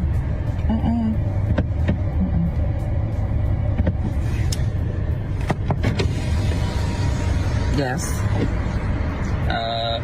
Would you want me to open the door for you? Are you're recording me? Yeah. And you can tell you got a nice car, Jay. I'm just gonna go on a limb. I'm looking at the locks on the doors and the wood grain and then the panoramic. That's Audi or it's a Benz. Y'all let me know in the chat what kind of car y'all think. It's a nice car. He looks like he's of I don't know, Indian maybe. I don't know. Could be a doctor or some kind of tech guy. Yes, I'm stereotyping. Yes, I'm stereotyping. Bob New said he might be an engineer for Google. He owns five. He owns five of the Circle K's. Right. You know? Right. Saw says that's definitely a German car. This Cannon doing tonight, Joe. He said it's a Volkswagen spec, so it's probably Audi. It's probably Audi. Oh my. Yeah. This is the Cheesecake Factory. This is the Cheesecake Factory. And I'm sorry. She's not what she thinks she is. In my opinion. Yes, she do got some heavies on her. But she, now women by all means hold yourselves to high regard. I'm not saying that. You hold yourself to a high regard, goddammit. But there's still some decorum. There's still some decorum that should be had. Why wasn't this discussed before you left the house? What you expect? Why weren't your expectations voiced, right? Montoya, what you say? She was late for the original reservation, so he ended up taking her to the Cheesecake Factory, and she felt offended. Is that what happened? That makes it worse. Is this some context, huh? It makes it worse. So she was late for the original reservation, which was probably a Sullivan's or something like that. And last minute, he took her to somewhere where they could go eat, which is a cheesecake. And Cheesecake Factory is okay. It's good. Hey, Montoya, would you be upset if you went to Cheesecake Factory with on a first date? Heather, would you be mad if you went to Cheesecake Factory on a first date? I just want to know. Like I said, back in the early 2000s, Cheesecake Factory was that. Get yourself some popcorn, shrimp, and a strawberry lemonade. Get that key lime pie cheesecake. Maybe a chicken chipotle pasta. See, Montoya said, nope, not offended at all. Heather said, nope. That's what I'm talking about. That's real women right there.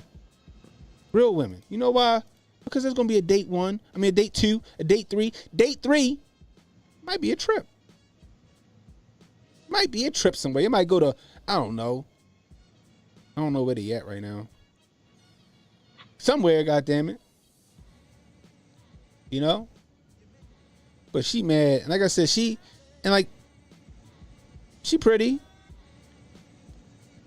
But her attitude take her down to a fucking 2.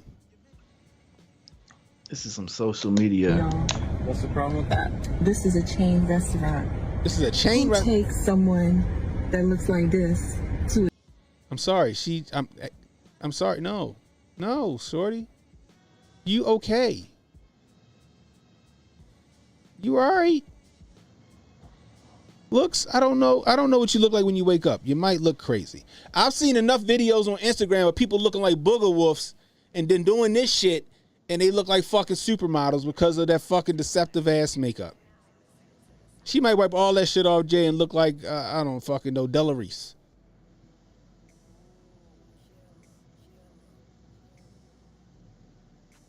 I don't know what your hair look like out them braids. What was that song that Fresh Prince Will Smith was singing? Remember when he got stuck in the it was an earthquake and they got stuck in the basement? Like, stuck in the basement, sitting on a bicycle, girl getting on my nerves. Going out of my mind, I thought she was fine. Don't know if her body is hers. Like, but it's women with attitudes like this that make it bad for other, like, not only make it bad for themselves, make it bad for other women. Because then it's these unrealistic expectations of social media, like you said. What Vu Fam say? They doing it for the Instagram post. A chain restaurant. Well, I'm talking. And Sullivan's is a chain restaurant. Ruth Chris is a chain restaurant. The Prime Rib is a chain restaurant. The Capitol Grill is a chain restaurant. Ocean Air is a chain restaurant. Man, I bet she would have been cool with any of them because she know that the bill gonna be $300.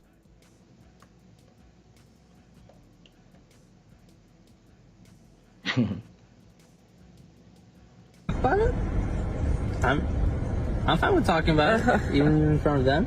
Oh yeah, I want to talk about it. Yeah. Come on, get up, going in the car. Yeah, we're gonna talk about it. I couldn't do it, yo. I'd have cussed her ass out from the passenger seat. I'd have opened the door and told her to get the fuck out of my car. no, you went the full. I'd have called, and I wouldn't have just left her, guys. I'd have called her an Uber to take her home. But I wouldn't have wasted no more gas on her. He's a stand-up gentleman.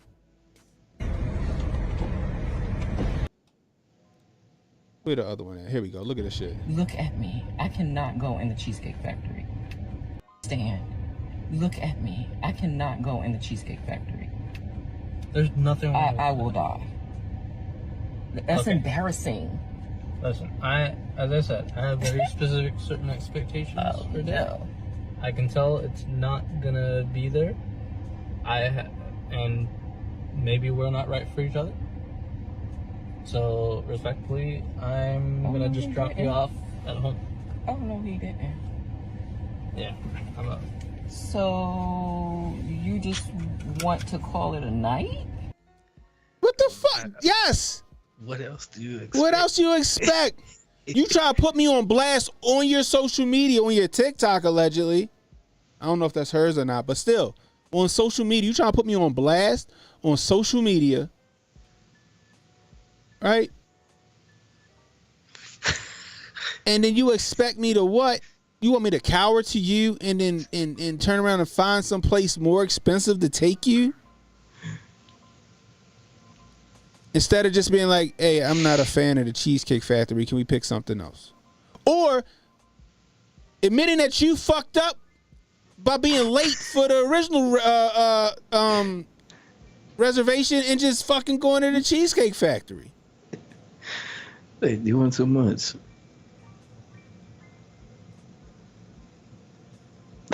This shit is crazy to me, yo. Like, I'm telling you, it's these unrealistic expectations that social media put on shit.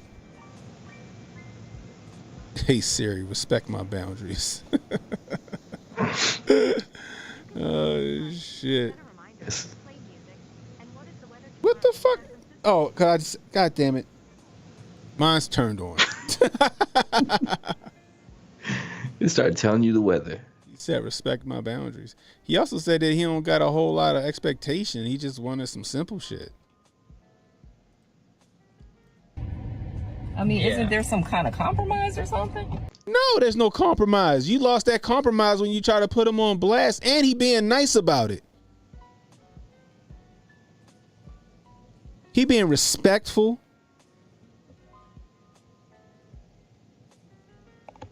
He turned you down like he wrote a letter to the fucking the state comptroller.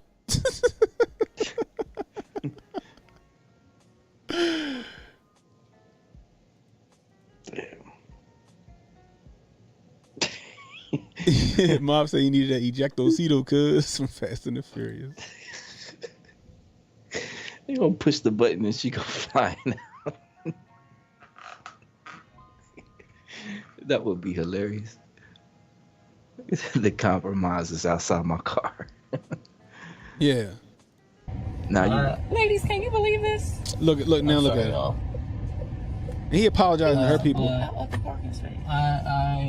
If I don't feel respected, I am not gonna go through with the rest of the day. I wish I could find the original post for this. I mean, you are right? serious. You really Because I want to know. Yeah, I want to know if she got dragged in the comments by whoever the fuck follows her. That I was late. I understand that. I understand. Now she want to be logical. I mean, I understand that I was late. I understand now she's thinking, that. shoot, I now I gotta go get my McDonald's. That I could have been a bit more cooperative. You made some good points. That's why I'm willing to compromise. But she's still in charge though. That's why I'm willing to. No, I'm not willing to compromise anymore. It's my money. Now you wasting my time. You were already late for the original reservation. Well, another night of TV dinners for her. Oh, she did. Montoya said she got dragged in the comments. Yeah, this thing moving fast. I bet she did. She wrong for that. Are you sure you want to go home? I don't have a lot of rules. I don't have a lot of expectations for a first date, but I've already set them, and you've broken every one. So, I'm sorry. We're dropping you off home. All right, whatever. Well, I mean, I guess I understand. You got to do what you got to do. Now you got to go home and take all that makeup off your dress you got from the Shingar or I don't know, Lane Bryant, and rethink some shit. And you know what's fucked up though? You know what the fucked up thing about it is? I like me a thick woman, right? I'm pretty sure she ain't that bad looking, below the heavies. Right? She got a pretty face. Her attitude fucks it up.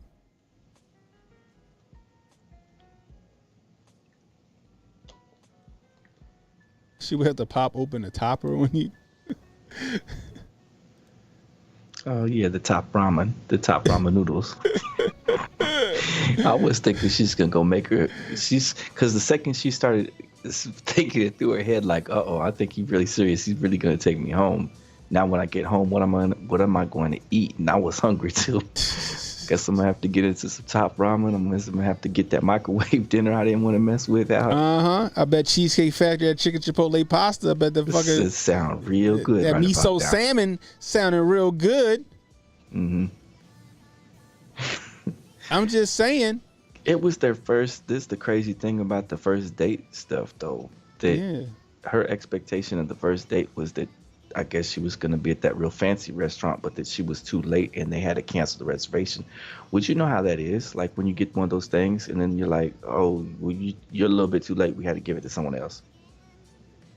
And what else can you do in that spot? Stuck. Justine said she gonna go home and order Cheesecake Factory or DoorDash.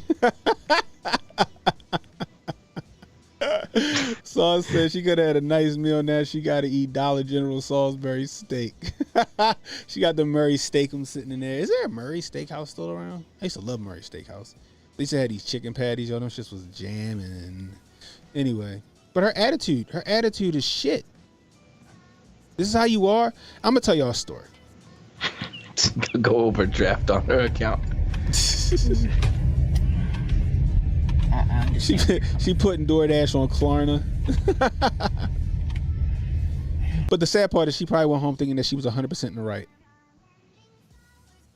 His loss. He was in the wrong. Men are dogs. He's cheap. He doesn't deserve me. Meanwhile, she was only probably using him for a meal, just for the meal. She ain't planning on giving up no draws, no motorboat session, nothing. I hope that this was all just a staged. Me too. A staged event, and that she's, or at best that she's learned her lesson, and she'll try to get her some get right before she goes out and never does any stunts like this again. In the words of Chad Dukes, the internet is garbage, and people will show you that.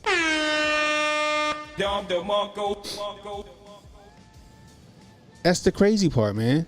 So, story time. When I was a young man, I took a girl on a date. I was dating her. She's real nice, still nice to this day. And I don't know, she had a bug up her ass or something. And we were going to go eat. And you know how, like,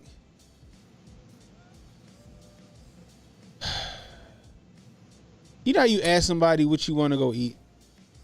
And they just say, I don't care, we can go wherever, all right? So I'm like, all right, fuck it. So at the time, my favorite restaurant, because I'm my father's son, was Tony Roma's. What is that? It was like a barbecue spot back in the early 2000s. Tony Roma's, that was my spot. This is like 2002.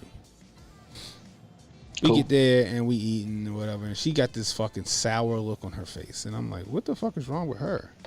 Mm-hmm. So after the fact, she's like, I'm like, yo, what's your problem? Why you take me to Tony Roma's? I fucking asked you where you wanted to go. I asked you a million times where you wanted to go. You said you didn't care. I was in the mood with some barbecue, so I went to Tony Roma's.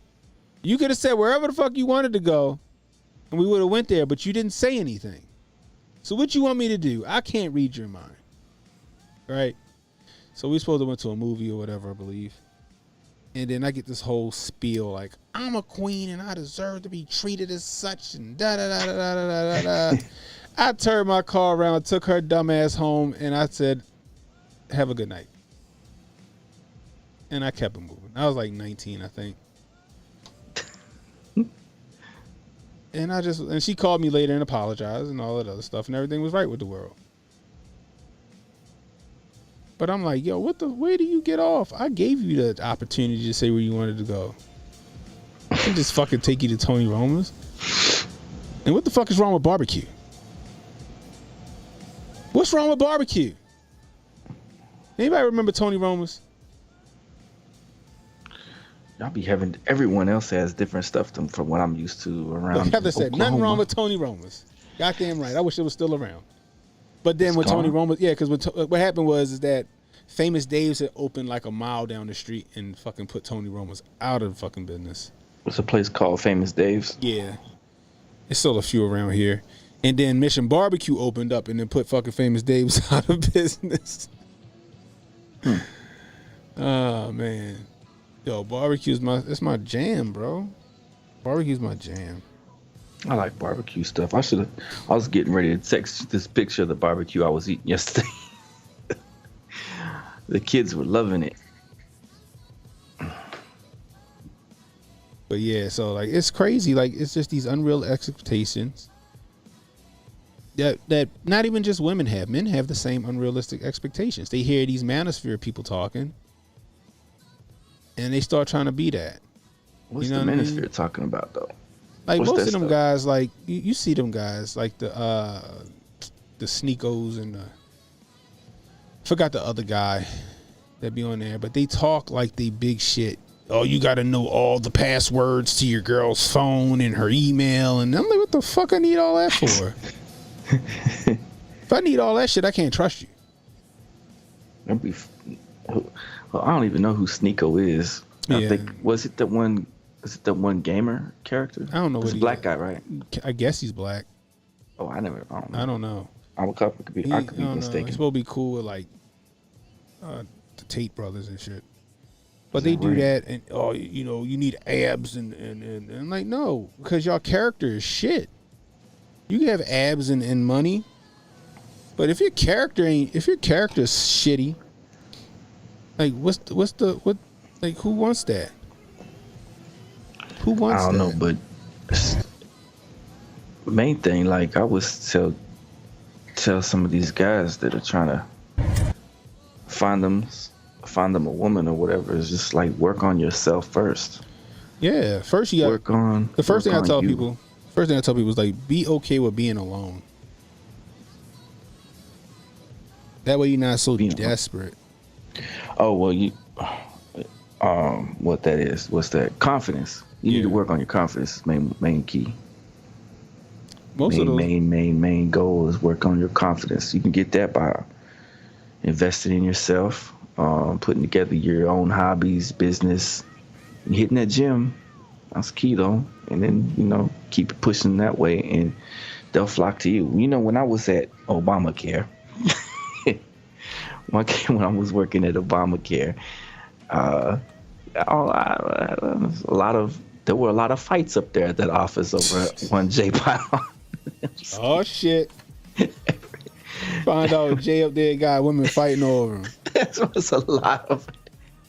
They'd be like, "Uh-oh, there's another," and some of it was my fault, but Oh my gosh! So here you go, Jay. some of it wasn't. Not all of the incidents were my fault, and I think that was just because, like I would say though, just be confident and work on you.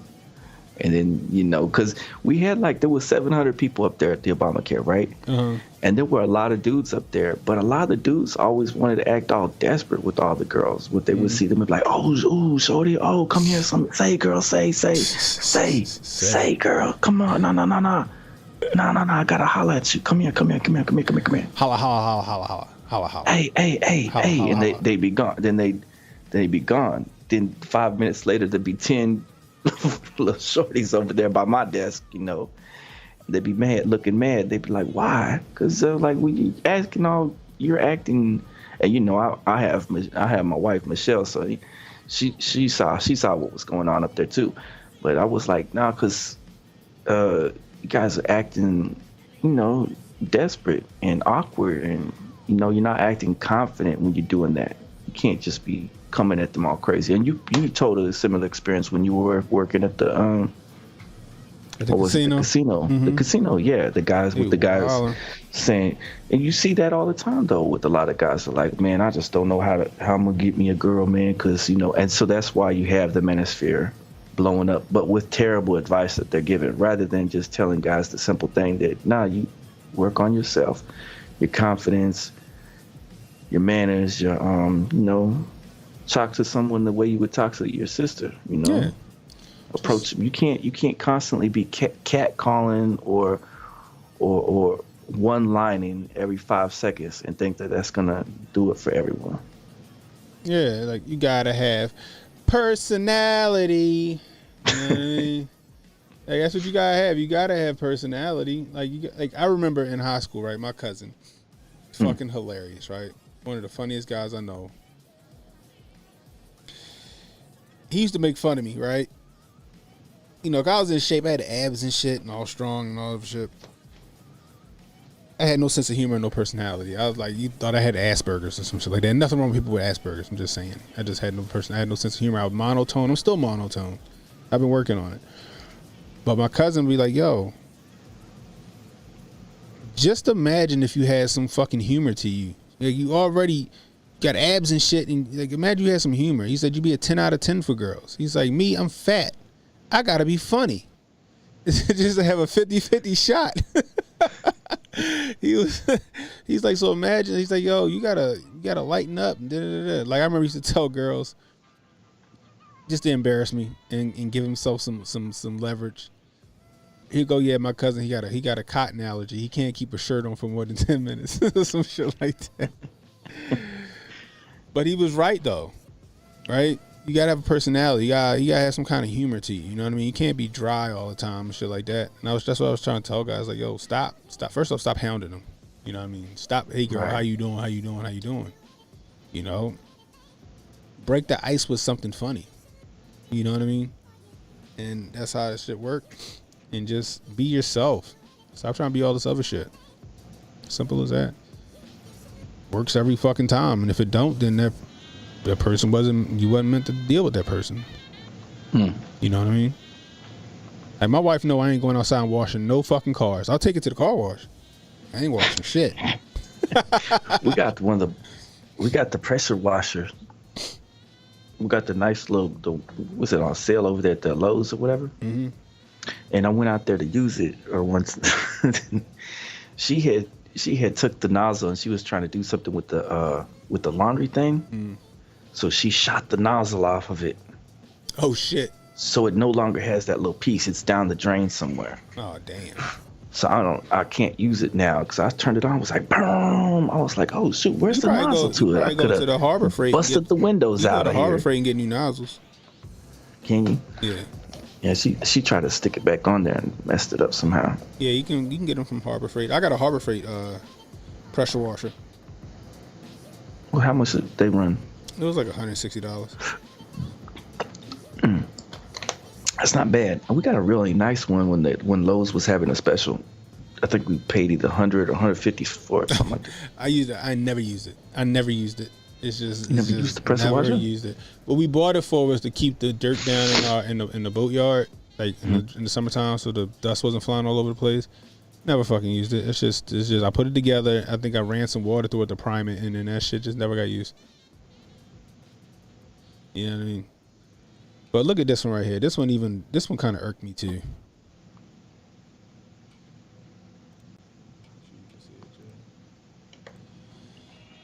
It says, only in the black community does it make sense for a woman making $250K a year to date and marry a man making $50K. In a high cost of living area where most black career professionals are making six figures, at that, literally doesn't happen in any other community. LOL. Motherfuckers be worried about the wrong shit, Jay. You worried about the wrong shit. Only in the black community does it make sense for a woman making $250K to date a man married. Wait, what's wrong with that? What's wrong with that? Because earning potential is the end all be all. Earning potential is the end all be all, Jay. So that guy making 50K, the guy making 50K, all right, let's just say the girl make 250K, right? Guy make 50K. Let's just say her student loans are $100,000, right? Maybe she got credit out. She got credit up to her ears, right? Or maybe she don't. Maybe she don't. Maybe she don't got a bunch of credit card bills and her student loans ain't that much, right? Maybe let's just say she graduated from high school and she made it, right? Just hustled. He made 50K. He a teacher or something, right? There are other things that count for more than just money, right? That man making 50K might be the man that take your mother to the hospital every day to get her chemo or whatever, or dialysis or whatever. You know what I mean? That might be the guy that makes sure you got dinner on the table. That might be the guy that's financially responsible with his 50K a year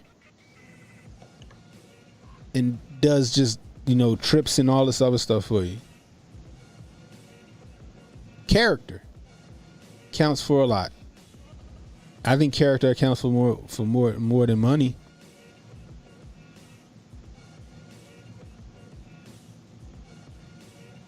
Just because you find a man that might match your earning potential or your earning, maybe he's an asshole.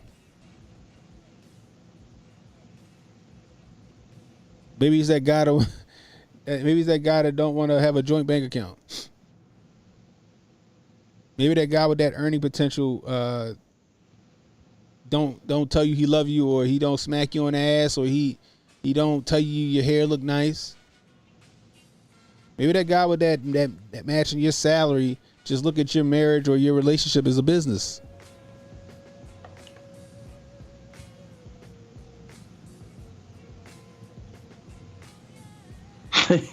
Man, he was stupid. More boomer advice, ladies. If you make 250,000, a good Instagram, hit me up. Winter is coming.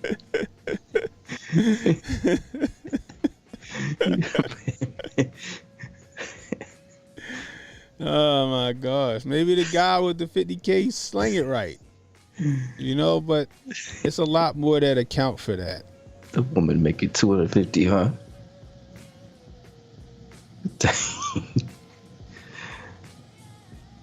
Like this right here. This, and then they try to rationalize it.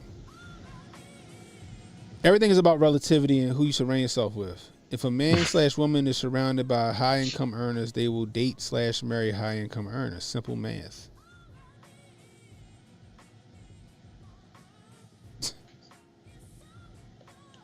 That's the shit. Like that's what people worried about. High income earners. They not worried about nothing else. Maybe the guy to make $250,000 a year beat your ass.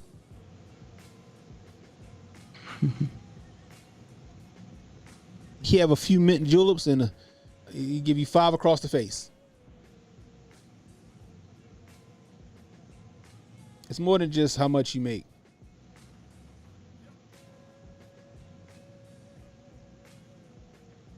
And again, that's that unrealistic expectation. That's that unrealistic expectation, Jay. But then the same person will turn around and be like, well, if the man make $250K and the woman make $50K, there's nothing wrong with that. Now all of a sudden they want chivalry and fucking misogyny or patriarchy or whatever the fuck they call it.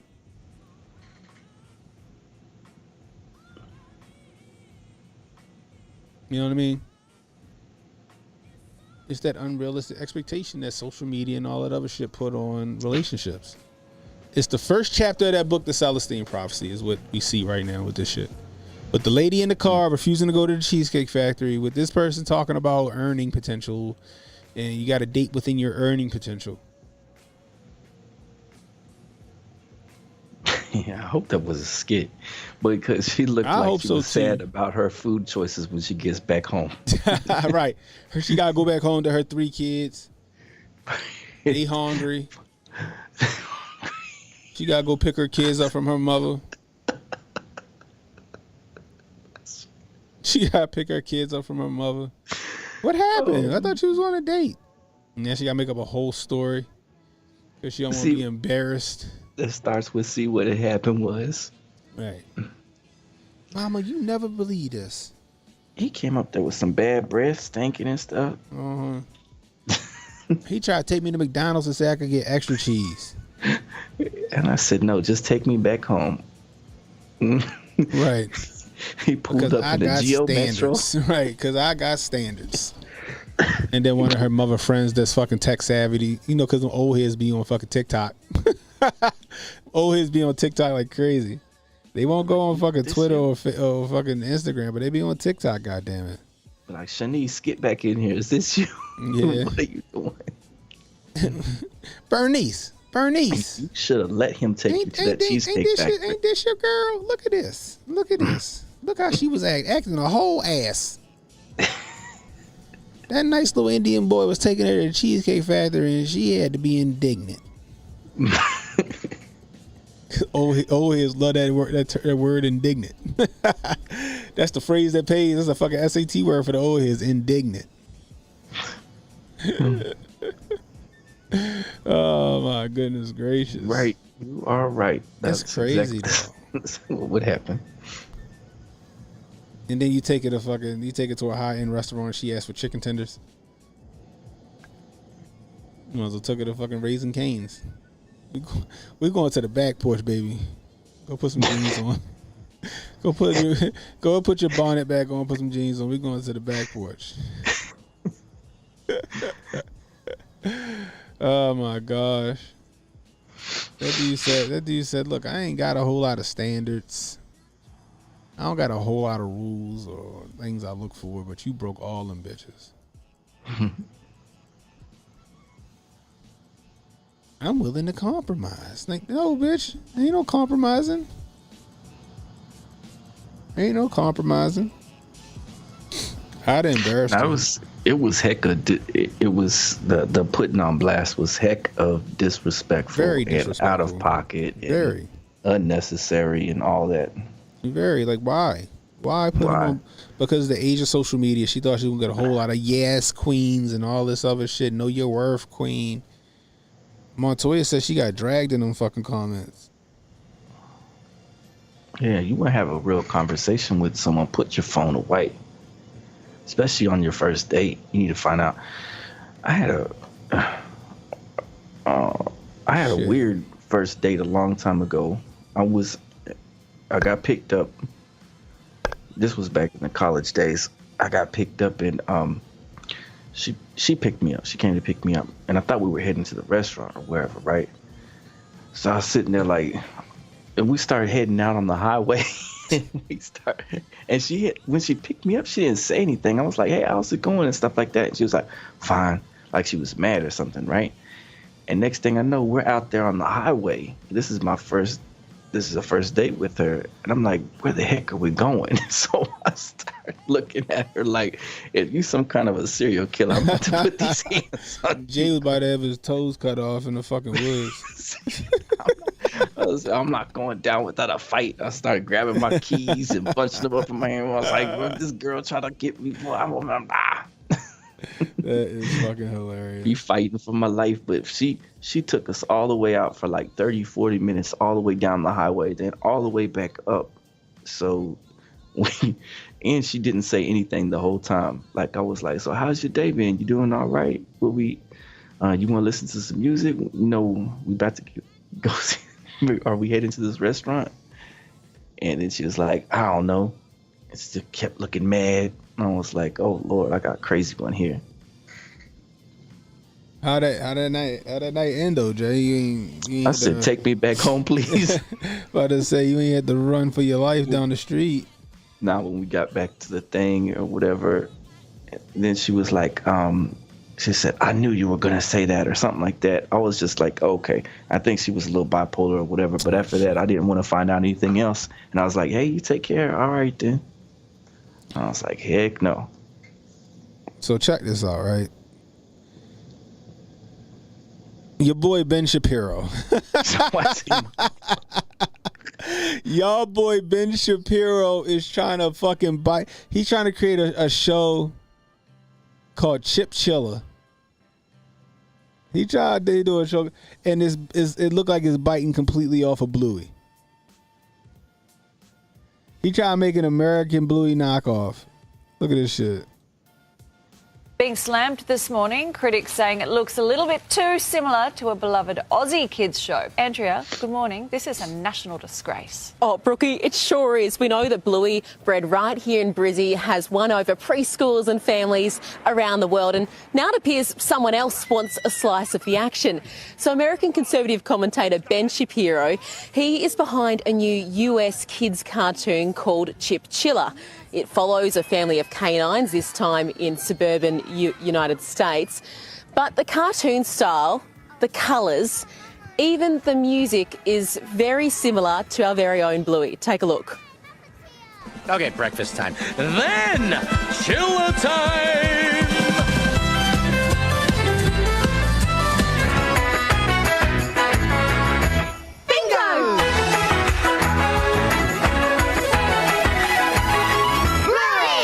Yeah, it's very similar, isn't it? So it is causing a bit of a stir. Brisbane's Lord Mayor Adrian Trimmer, he's come out saying that, look, this is a phony US version of our own Bluey, saying they're barking up the wrong tree. Now, Brooke, these creators might think it's pawsome, some might say it's just awful. Oh. Do you know what I say? I say it's a dog act. Yeah, it's better. Let me be the first to say that I'm one of those parents who watch Bluey without my kids. Bluey is also a fucking adult show, goddammit. I don't care what nobody says. Jay, they had an episode, right? A lot to you not. You're a big Bluey fan. I am a big Bluey fan. They had an episode where the little sister Bingo has this issue where she put on like pajamas, like animal pajamas. She thinks she's that animal, and she started trying to attack people. Right, but the main character, the main message of the episode was infertility. Because where they got the animal pajamas from their aunt that they hadn't seen for 5 years, who was like a strange sister because she couldn't deal with the fact that her sister could have kids and she could not. Dang. That was the fucking episode. So you got the kids laughing at Bingo running around attacking all of the family members, and they're running for their lives because she thinks she a goddamn tiger, right? Mm-hmm. But when the adults is catching the heart that the sisters are having because of why the other sister hasn't been around for 5 years, because she's jealous and sad that she can't have children. That's the type of shit Bluey got going on in that show. Man,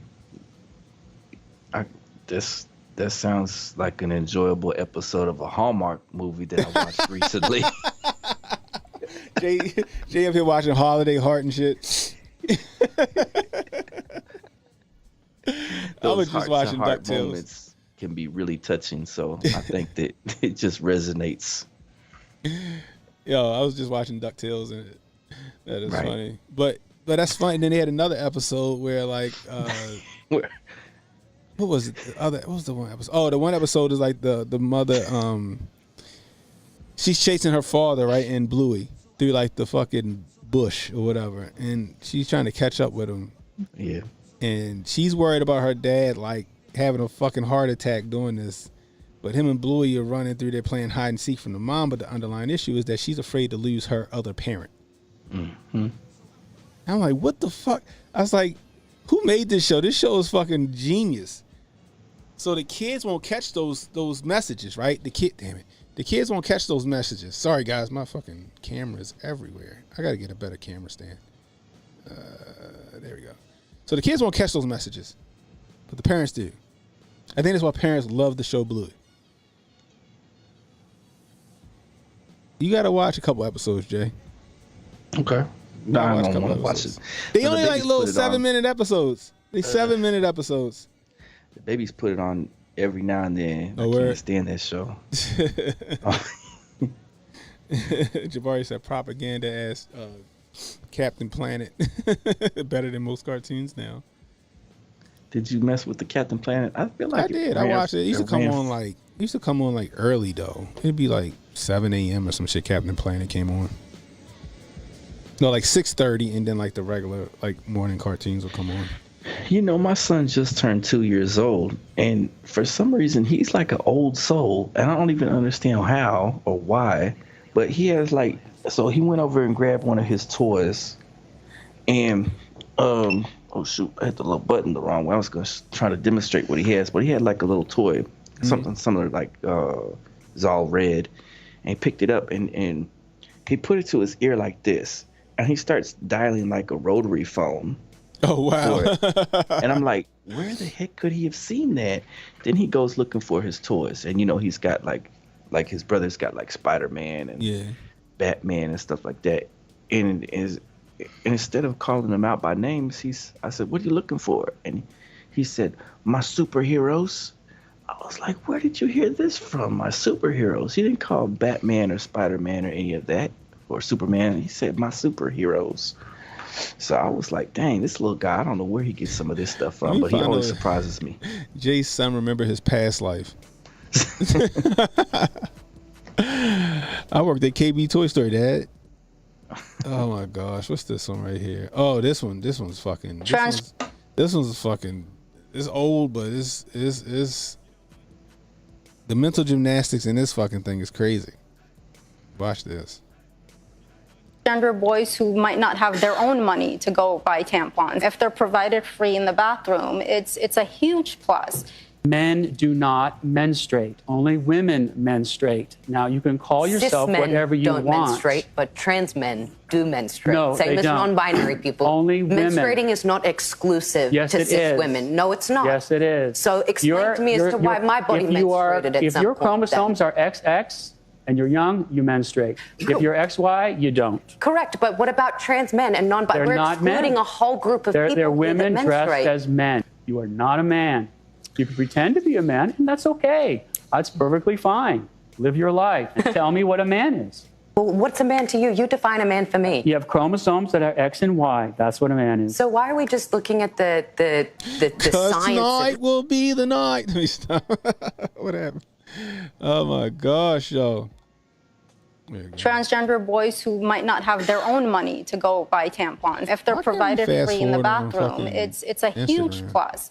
Men do not menstruate. Only women menstruate. Now, you can call yourself Cis men whatever you don't want. menstruate, but trans men do menstruate. No, Same they as don't. non-binary people. Only women. Menstruating is not exclusive Yes, to it cis is. women. No, it's not. Yes, it is. So explain to me as to why my body if you are- menstruated at If some your point chromosomes are XX and you're young, you menstruate. If you're XY, you don't. Correct, but what about trans men and non-binary? They're We're not excluding men. a whole group of They're people women that dressed menstruate. as men. You are not a man.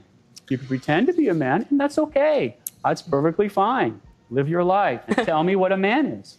Well, what's a man to you? You define a man for me. You have chromosomes that are X and Y. That's what a man is. So why are we just looking at the science of this as an The example science. when we've learned sex and gender identity are they're completely different things. They're not completely They different are things. completely different. Completely different words. Sex is what you're born with, the sexual reproductive organs you have. Gender is what you identify with. They're completely Well, I don't different accept that things. distinction. You have to argue for it. You're just giving a conclusion. You're just making it up. Transgender boys. Boom. Gotta get that man to dawn tomorrow.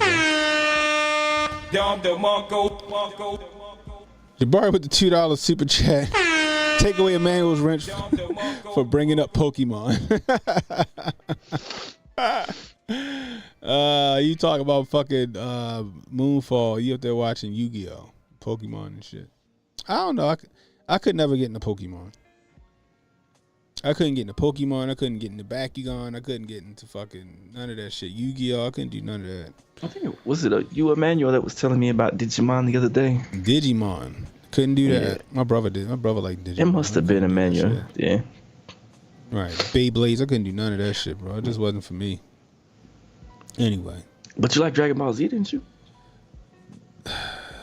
I mean, I liked it. I didn't watch it all the time. Oh, yeah. I wasn't do one at of those least people. one saga. I never made it through none of them. So I would catch it every now and again. You never I never made it watched through none of the sagas. Nope. That's terrible. Nope. I thought everyone was the anime fan at that way. At least the what was it when he had to take on Frieza, the Frieza saga, the Boo saga. What was the other one? There was one more saga that he had to go through. I thought those were pretty good. Yeah, I swear I never sat through a whole season of Dragon Ball Z. My friends used to talk about that shit all the time in school, and I never made it through an episode of that shit. I mean, an episode. I used to watch episodes, but I never made it through like a season. Now I tried to go back and revisit it with my son because he likes Dragon Ball Z, but then he quickly was off that shit. Now he back on Five Nights at Freddy's. I thought that was out. The babies just love the horror stuff right now. That's I what the kids hope into. this movie scared the shit out of him when we go see this shit on Saturday. I got a seat right in the aisle so we could just fucking go. I'm gonna see what happened. I might make his ass sit right there. He fuck around and enjoy this shit. He sitting there with his fucking icy and shit, fucking eyes. He can come back and start doing the maniacal little laugh. He got or all the something like toys that. and shit. He got all the toys. He got the game, the fucking downloadable shit. Not the scary game. He got the security breach game. I mean, it got a little bit of jump scares, but it ain't crazy. It ain't like the real game. Is that right? Yeah. Are they talking about the World Series in the chat? Let me check Yeah, on the that. Rangers made it to the World Series. Petro Nino said. Yeah, congratulations to the Rangers. The fucking Orioles fell short, but I'm proud of the Orioles for making it as far as they did. What? Salute to the muscle on Russell. Let's hope that the fucking Ravens can do something this year. But anyway, back to this video, because we didn't got sidetracked. Back to this video. I've always said that shit, Jay. Sex and gender is the same fucking thing. It's just I always thought that gender was a nicer word than sex. Right? So like either on applications you see sex or gender. I was like, oh, it's the same fucking thing. It's just that gender just sounds better than sex. What's your sex? What's your gender? It's the same shit. And then now all of a sudden now it's two different things. And they're trying to, you know what I mean? Two, men don't menstruate. Women menstruate. Unless you fucking putting a fucking paper cut down your pee hole, like you ain't bleeding. I said in the chat, maybe you got a kidney stone. All right. Right. You ate a whole lot of cheese. And you got a baseball coming out of your ass. You giving birth to a food baby or some shit. You know what I mean? But like men can't menstruate, it's women. Women menstruate. Period, full stop. I don't know why the people are making it okay to say that. It's not true. I don't care what you think you are. You think you're a woman, you want to be a woman. Like I said, what Martin say, you want to change your name to Tina and wear little tankies. Go for it. I don't mind it. I don't care. It's cool. Whatever. Do your thing. But don't for a second think that you can be using, the women's bathroom or competing against women in like fucking contact sports and shit like that. That shit ain't cool. That shit ain't right. You know what I mean? And that's the funny part. Is a lot of these feminists, including that goofy ass girl up there on the stage with him. The feminists, like these new feminists, I ain't gonna say the oldest, but these new feminists out here making it okay. Y'all want equal rights as men, but y'all giving y'all fucking rights up to men.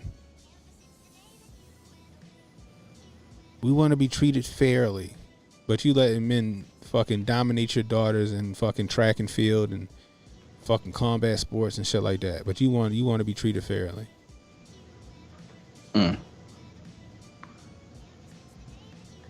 They fucking don't call. They only call y'all. They don't even call you women without some kind of fucking pronoun. Cis women. You're cis women. No, it's a fucking woman. It's not a cis woman. I'm not a cis male. I'm a fucking male. Making up terms to suit their narrative. Birthing purses, bonus holes, chest feeders. So you ain't gonna be calling y'all asses extinct.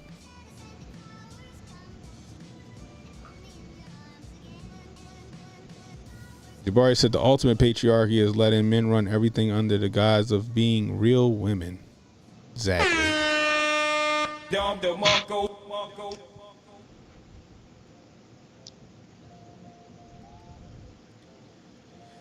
This shit is ridiculous, and people just let that shit ride. Like, I'm not gonna go out of my way and see some transgender guy walking down the street and go, "You're a fucking man." I don't give a shit. Live your life. If I see a transgender man walk in a woman's bathroom, I'm not gonna let my daughter go in. It's fucking weirdos and creeps out here.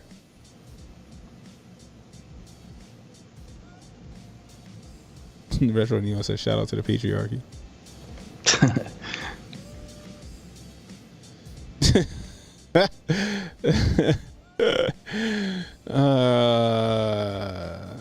Emmanuel crazy. He said they only, I guess he meant 73. He said they only get 73 virgins no more in heaven. They sold out. He said you get one in a few maybes. Dr. Phil to get nominated for a grifter. He's not even a real doctor, right? I remember that was a thing where they said he wasn't even a real doctor. Biden got rushed to the Situation Room? I didn't know that. I've been so busy at work and shit, yo. I have not been able to keep up with the news. That's why I haven't had any TikToks out. What happened? I've been busy as hell at work. But he's saying Biden got rushed to the Situation Room. Let's look that shit up. When, tonight? He said today. Oh, yeah? Yeah, let's find out.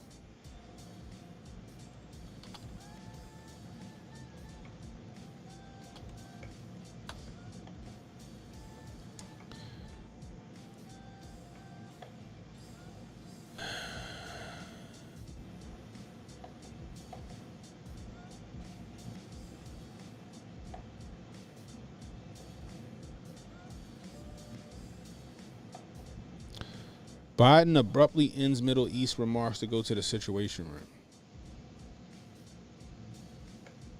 From the Independent.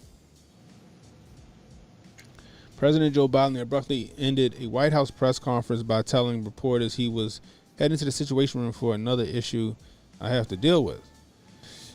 The president exited the stage at the event when the economy at the South Court Auditorium on the Eisenhower Executive Office building on the White House complex, amid reports that Hamas had released 2 further hostages. The precise reason for Mr. Biden's departure was not made clear, but it comes amid reports of an increase of attacks against U.S. forces in Syria and Iraq by Iran-backed militias in both countries. That's probably what they was talking about with the missiles going up against the USS Carney. Mm-hmm. This it right here? Look, when he left. U.S. supporting the hostages for a ceasefire deal. Why did you? We should have a ceasefire. Not a ceasefire. We should have those hostages released. Then we can talk. Thank you. Is the U.S. supporting the hostages for a ceasefire deal? Why did you? We should have a ceasefire. Not a ceasefire. We should have those hostages released. Then we can talk. Yo, they gotta stop letting him fucking talk. They gotta stop letting him talk. So I know that they said that some missiles got shot at one of our warships today. They got intercepted. I did hear about Iran or whoever. Sorry about that. Damn, Jay, it was contagious. I'm sorry. Sorry about that. Getting released. How's she getting released by Hamas? Let me see. Oh yeah, we just played that.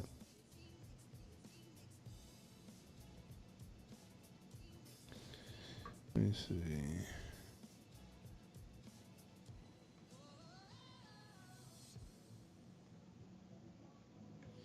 U.S. soldiers have been facing a rise in drone and rocket attacks while stationed in Iraq and southern Syria last week amid ongoing tensions over the Israel-Hamas conflict.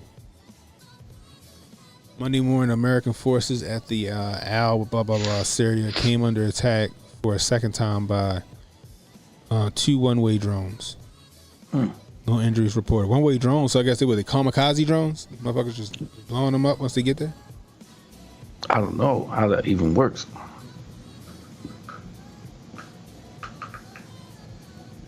Telling you, Jay, we about to be boots on the ground. It's gonna take. It's just like they're gonna keep doing it, and then something gonna happen where some casualties. We're gonna have some American casualties, and they're like, all right, we in this shit now.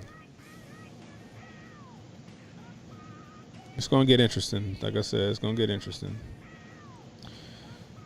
It's gonna get interesting, guys. So, what's the last thing I wanted to show you before I get out of here? I gotta stop bumping this goddamn table. Sorry, guys. I need to get a better camera stand. I'm trying to look up that. What's that guy that we're waiting on? The Penny, right? Penny is the guy's name. It's Daniel Penny. Is that his name? The guy that choked out the other guy? Yeah, Daniel Penny. Emmanuel said, can we send people with pronouns first?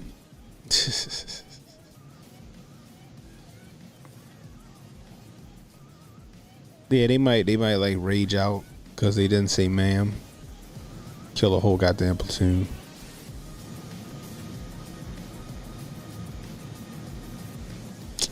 Where's it at?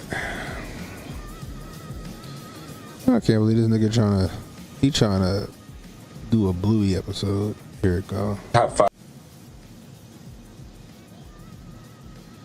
I thought this was interesting. This is something from Baltimore. Let's see. You see if I can hear it. You click play. Oh, you can't hear it? Hold on, I don't know. You have not clicked it just yet, so I was just heads up.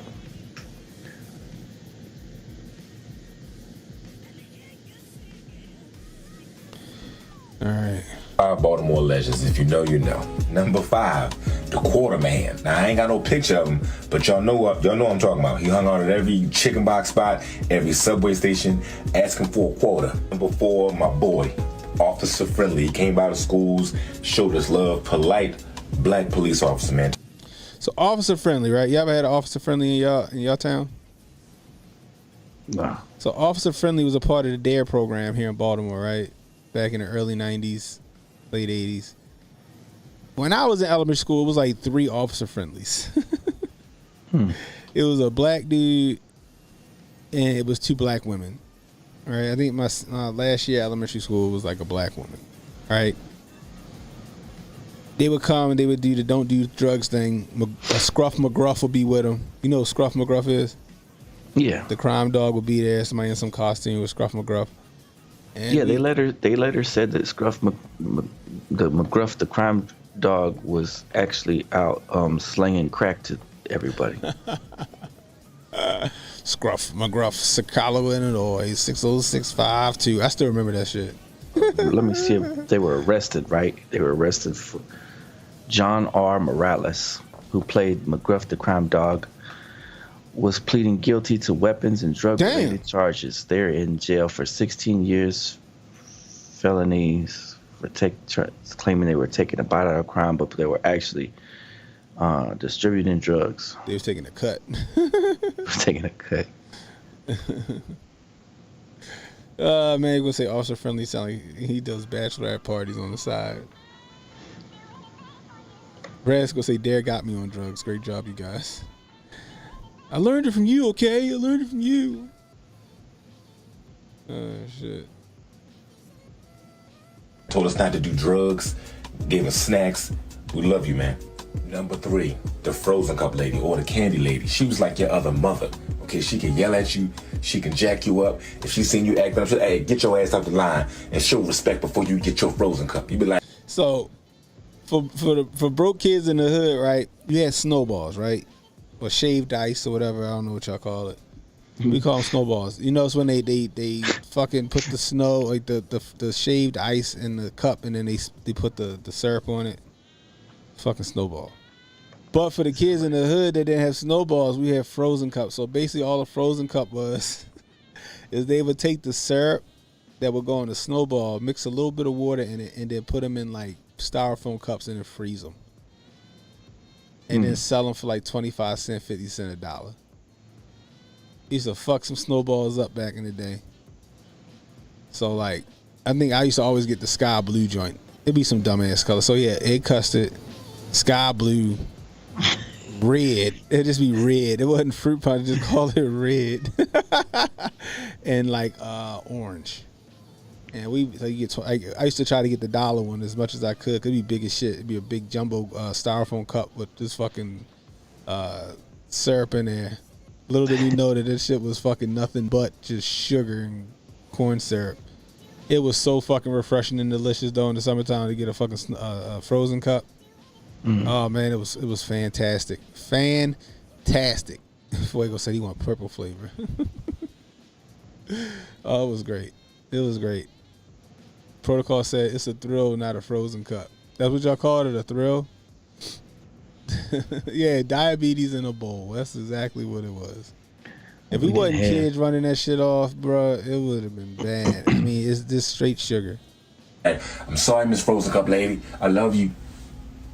Now, if you're from Baltimore, you know the Bunny Man is the most terrifying made-up character we have ever seen. Nobody ever seen him. Well, all we know is he run around butt raping people, and you better not be caught in the woods alone. So the Bunny Man, right? It was like a local folklore, right? So That was like what your parents used to tell you to keep your ass on the block and stop going Sounds like wandering somebody off. was trying to say the boogeyman one time, and they mixed up. This is Said, the you know the Bunny bunny Man." man? They said the bunny man. Oh yeah. It might be. That might have been how it started, right? But the Bunny Man, that's what parents used to tell like their kids about, the Bunny Man. And if you wandered off by certain parts, the Bunny Man was going to get you. It's supposed to be like this man that was butt ass naked, like just hiding in like bushes and shit, waiting to jump out and snatch kids. I'm dead ass serious. I don't know if the Bunny Man. I think to this day the Bunny Man scared the fuck out of kids. I think people still tell their kids about the Bunny Man.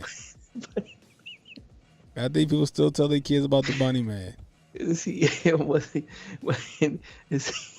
on drugs? He might be fucking tweaked out. But I remember it. They used to say it was a butt ass naked man hiding in the bushes over by Mondawmin or wherever the fuck he was at, and he would jump out and take kids and rape them. Baltimore. Yeah, that was the fucking Bunny Man. I swear, yo. I think they still tell their kids about the Bunny Man, bro. I'm telling you. Baltimore's on one.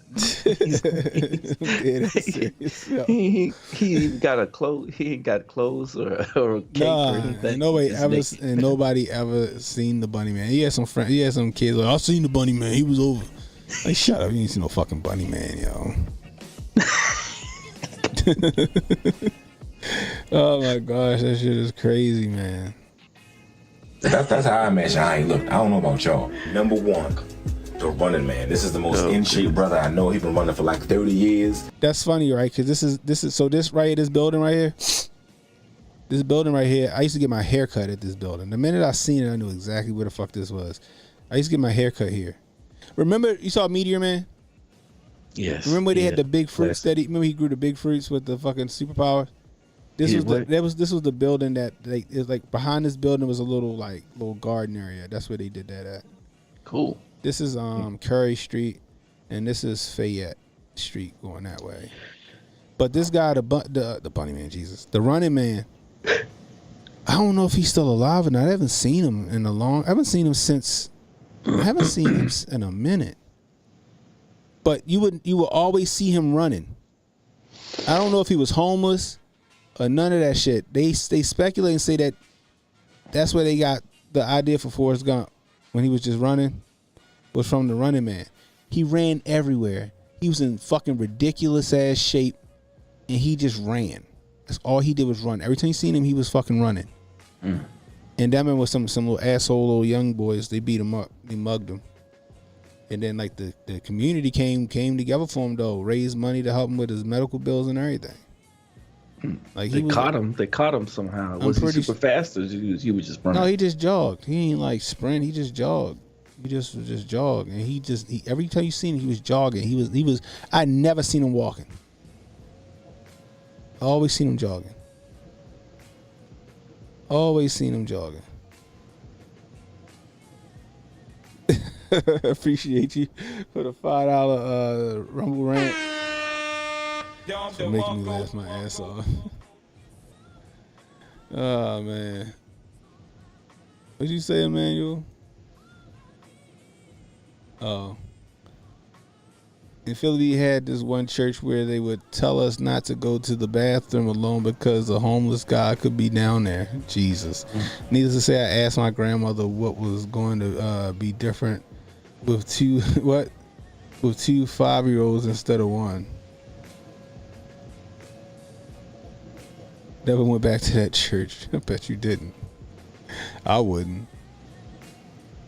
This is where Forrest Gump, where they got that part when he was running for a long time.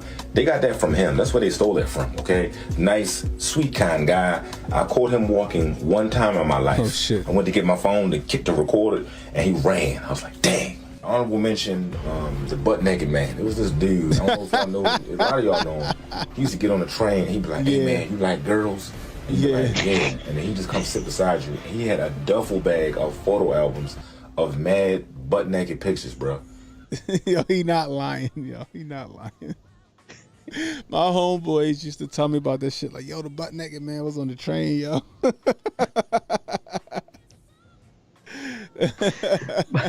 Baltimore just different. I'm dead ass, yo. I wish my man Mason was on here, yo.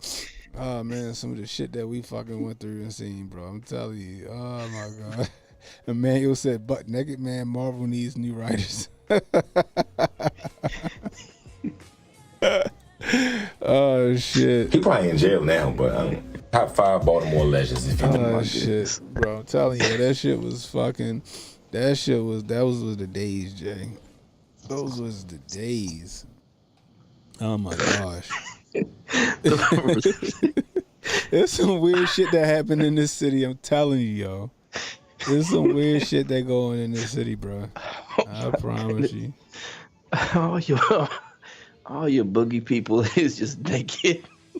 This shit is crazy, yo. Naked around. I'm telling you. Did y'all have a candy man that was naked too? Hold on, what's this? No. With the bees. Way goes to Baltimore extra fucked up. Reaction PR posted something on Instagram. It says Border Patrol just received an intelligence bulletin warning terrorists may try to cross into the U.S. via the wide open border. An off-duty pilot attempted to hijack an Alaska airplane by shutting off the engines in mid-flight. He's charged with 83 counts of attempted murder. Damn. So no crazy. worries, America. Pexoe and Mayorkas. Picosi and Mayorkas are still sending hundreds of air marshals to the border to hand out water bottles. Way to go, Joe. Oh man, that is crazy. You think they're gonna let Daniel Penny go? They haven't talked about him at all. I think they should. They said they actually have new pictures or new video that kind of exonerated whatever going on or something like that. I mean, it should have been exonerated him. You got the witnesses said that they all felt in danger, that he did threaten people, and that Penny stopped it. A man said Baltimore so hood they got real life Batman villains. Oh my gosh, yo. Yeah. But yeah. Before we roll out, did you want to talk about your homie Sean King?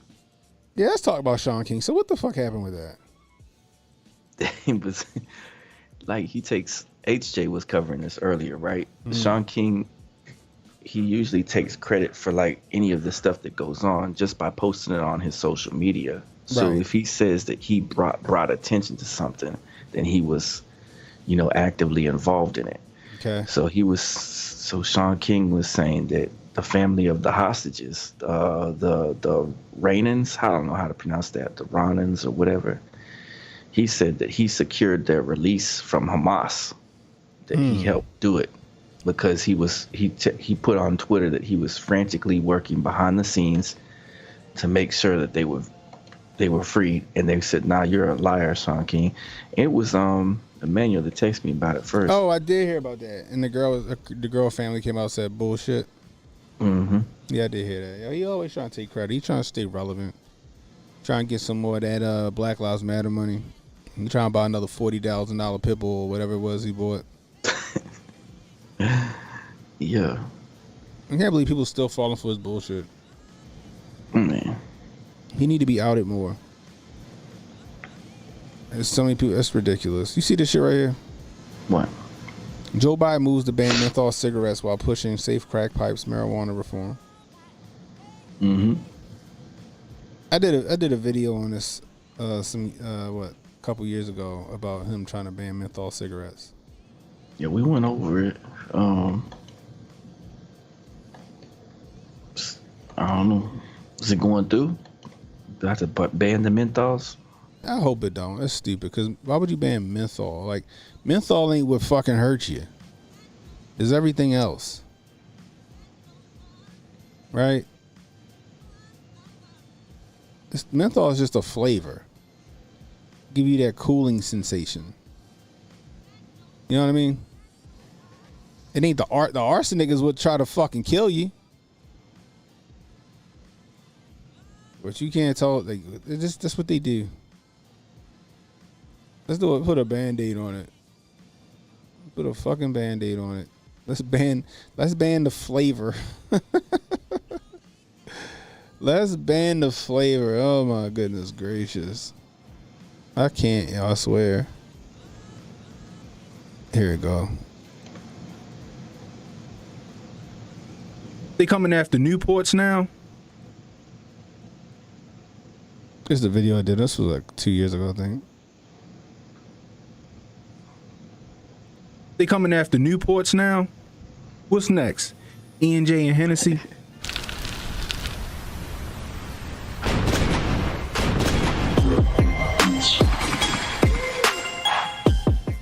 So the Biden administration, along with the FDA, trying to ban menthol flavored cigarettes and cigars. I swear, you can't make this stuff up. Like, this is my real. Green screen was on point, baby. Let's take a look at this video from CBS News. Well, tonight the FDA is signaling it wants people to put out those menthol cigarettes once and for all. About 20 million Americans smoke that type of cigarette. CBS's Ben Tracy explains why the Biden administration is trying to ban the mint-flavored tobacco. A big move tonight in the battle against big tobacco. Y'all see the first demographic they just threw out there, right? I'm just saying. Let's continue. FDA says its proposed ban on menthol cigarettes and flavored cigars will help save lives, particularly among those disproportionately affected by these deadly products. Menthol chilled. The FDA says menthol, with its cooling sensation, and flavored cigars make it easier to start smoking and harder to quit. Menthols make up. So menthol with the cooling sensation makes it easier to smoke and harder to quit.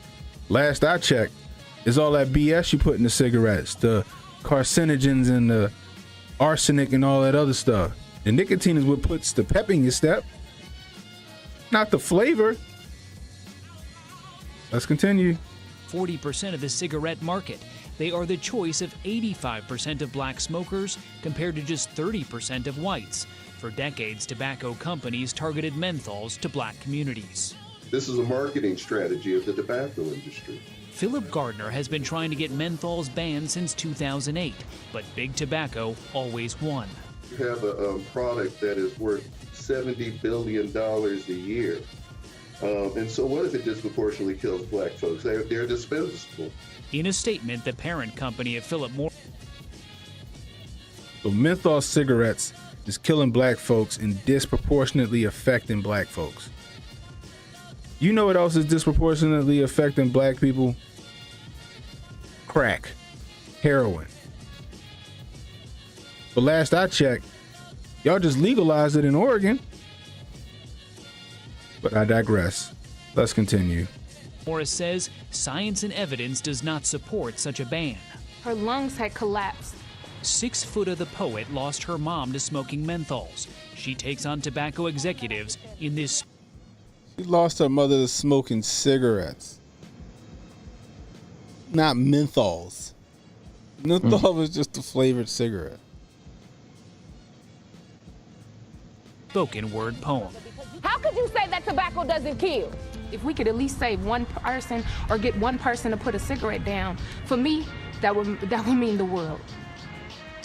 Now, the FDA's decision does not immediately ban menthol cigarettes or flavored cigars. In fact, it's a process that could take years, and nor the tobacco companies are expected to fight it. First off, let me say this. I think smoking cigarettes is a disgusting habit. I think it's a bad habit. With that being said, I ain't your daddy. All of you out there, y'all grown. Y'all can make decisions for yourself. It's called free will. But apparently the government don't think so. Ooh, you gotta love all of this government overreach. Here they go again. Trying to take something away from you, telling you it is for your own good. Here, you don't need these cigarettes. It's for your own good. Hey, take this shot if you want to go out and have a regular life, but don't take that mask off. It's for your own good. Hey, you don't need that type of gun. Give me that magazine. That's too many bullets. For your own good. Like I said before, and I'll say it again, the government's not going to stop until they have a say in every aspect of your life. You're starting to see the pattern. You're starting to see the jokes. Look, I'm not defending nicotine companies or tobacco companies. I'm defending your right to choose. I'm defending your right to make your own decisions in how your life goes. Everything has a risk, and we all know that. I know if I go skydiving, there's a good chance that my parachute might not open and I'm gonna hit that ground. People that smoke, they know it's a good chance that they could catch lung cancer.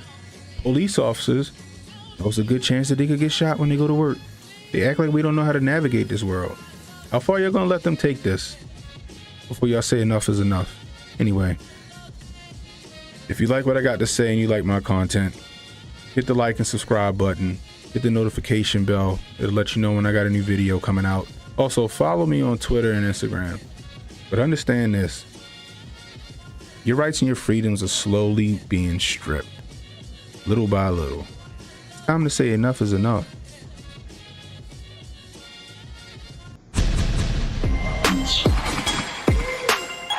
Now, my videos was on point back in the day, Jay. God damn.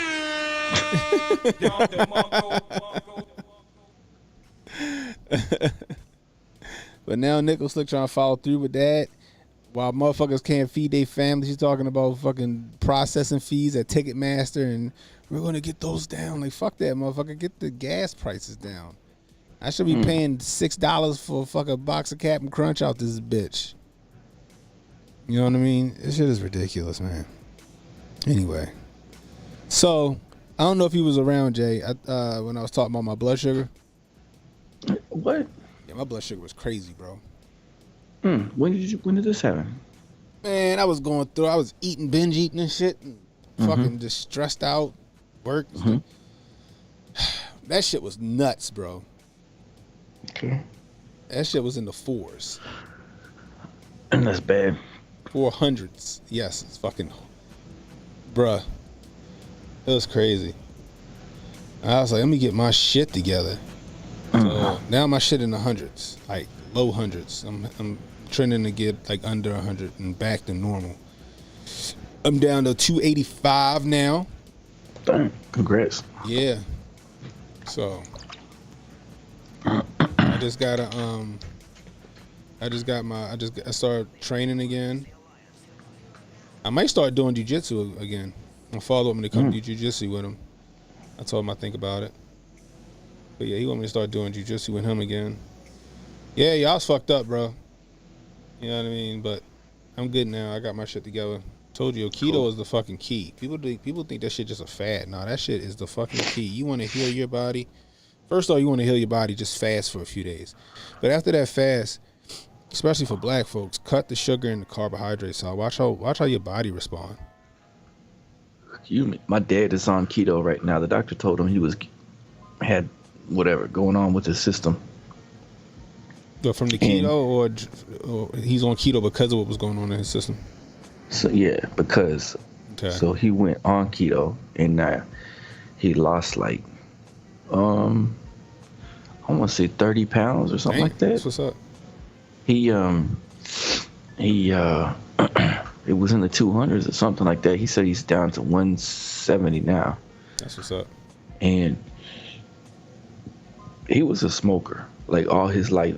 And he stopped smoking like when he got it to be 40 something. He stopped smoking. Like he started back when he was like 15. And so I never thought he would stop smoking. But then the doctors was like, you need to stop. And he's doing a pack or two a day. And he stopped it. And now he's doing the keto, so yeah. My father doing it now too, and it's helping with his autoimmune. Is that right? Yeah. Yeah. It's a crazy. Have you tried the taurine though? No. Oh fuck! I forgot. Y'all ordered all this shit and I forgot the fucking taurine, bro. I ordered what the fuck I just got in the mail? I got enzymes. I got plant enzymes in the mail. I got some calcium, magnesium in the mail, and something else I got that I take in the mornings. I can't remember what it is. And I forgot the goddamn taurine. Oh, I'm messing with the taurine, and it's been helping my leg because I haven't been able to walk in what is it now? almost a year or 2 years I haven't been able to walk. Yeah. So I can hobble around. I got my cane over here. Get the little cane going at cane action, and I can use this to go walking on the cane. Or I walk really slow. Well, you walking shit. You know what I mean? Yeah, but I can't lift my leg very good. Like I used to be able to lift my leg and do squats and all the different stuff.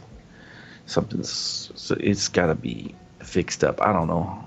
I need to be seen by a real specialist to take a look at it. You might have to come down here to Johns Hopkins, Jay.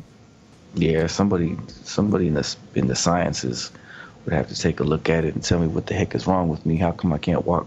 Yeah, it's gotta be something. But also I've been doing this shit called golden milk. You ever heard of it?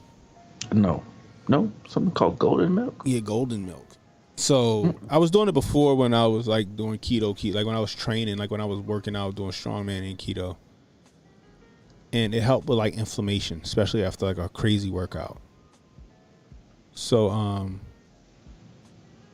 it's the turmeric. Yeah, it's almond. I use almond milk. I don't use whole milk, but almond milk, turmeric, pepper, and I use nutmeg and cinnamon.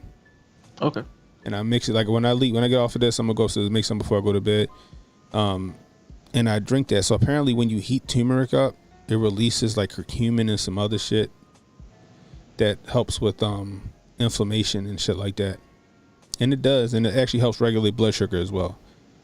So like when I woke up this morning, my morning or resting blood sugar was lower than it usually is, like 30 points lower than it usually is. So it's pretty good. But I'm getting my shit together. I'm not about to be out this bitch fucked up. I ain't about to be fucking putting no needle in my stomach or whatever the fuck they do for when you got diabetes. Let me go and check and see this. What was Sase looking? The black seed oil. Oh yeah. I keep seeing that shit on TikTok. Black seed oil supposed to help your legs. I don't know. Black seed oil and castor oil is what I keep hearing about. They make some gummies. I wonder if that could work. I don't know. I feel like the gummies got more sugar than black seed oil. I was in the market and they had black seed, not the oil, but the actual black seed as like a spice. Like I thought about it. Like I should have got it so I could put it in that golden milk. Just put a couple sprinkles of black seed in there and let that shit heat up. They said that black seed do a lot of shit. Then now you got people talking castor oil. Castor oil so be fucking wonder drug. Jonah said castor oil will kill your ass. So why they pushing castor oil? What's it supposed to do? Oh, what's so dangerous about castor oil? Well, what's the benefits? I don't know. I'm hearing women talk about they putting castor oil in their belly button or some shit like that. Castor oil in the belly I'm button. dead fucking serious. They putting castor oil in their belly button. I'm like, what the fuck are you putting castor oil in your belly button for? What is that supposed to do? They put it on fucking maxi pads and sticking it on fucking their neck and stuff. I forgot what I was about to ask you. Oh, never mind. I forgot. Oh, Jonah said castor oil is great. Is it? Justin Illusion says, I keep castor oil on deck. Ooh. It's a detox. If you put it on your belly button, it's a detox. It kills the toxins, the batteries, etc. Yeah.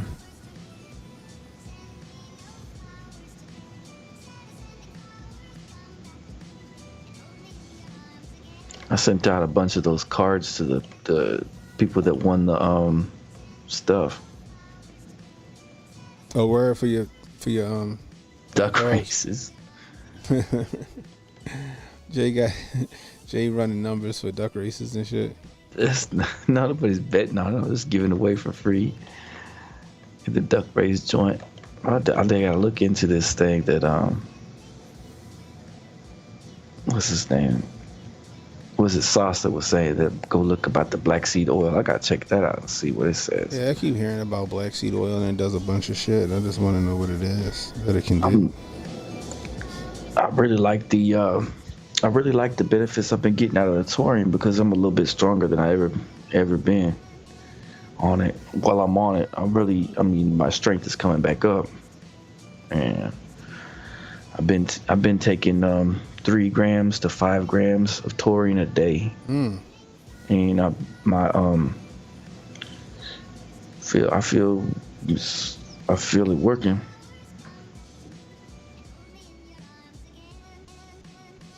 Taurine.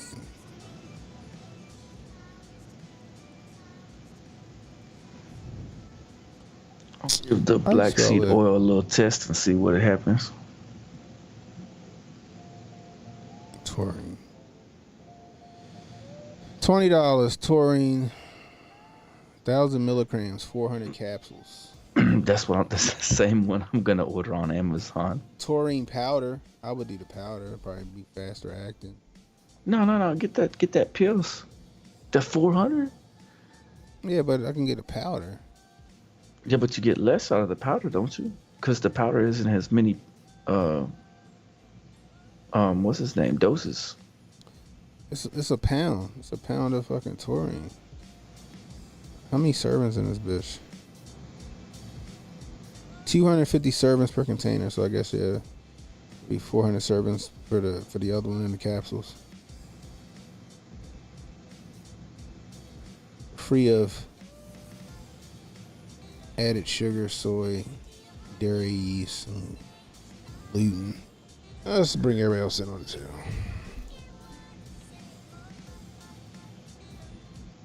So there's this guy on YouTube named Thomas DeLauer that I watch. He was breaking down taurine and what it's supposed to do in the system. But I was laughing about Emmanuel's craziness. He said Jada faced the duck racing from Oklahoma City mob family.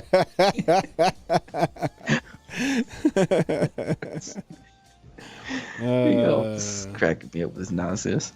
Thing is like, which one is a good taurine supplement, you know?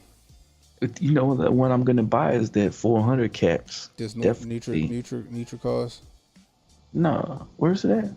Oh wait, the one at the top, the 400 caps. Yeah, this one is Nutricause, same thing. No, it's not. It's not the bull. It's not made from the bull thing anymore. They're getting it from some other source. Now, I think it's from. We'll have to go and look at it. It used to be from the bull's balls before, back in the day. Or you can get the taurine powder from Nutricause with 500 servings in it.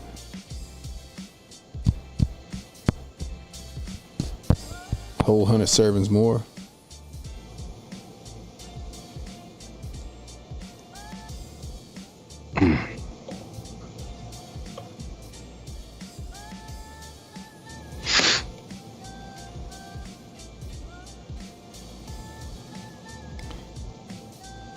That's interesting.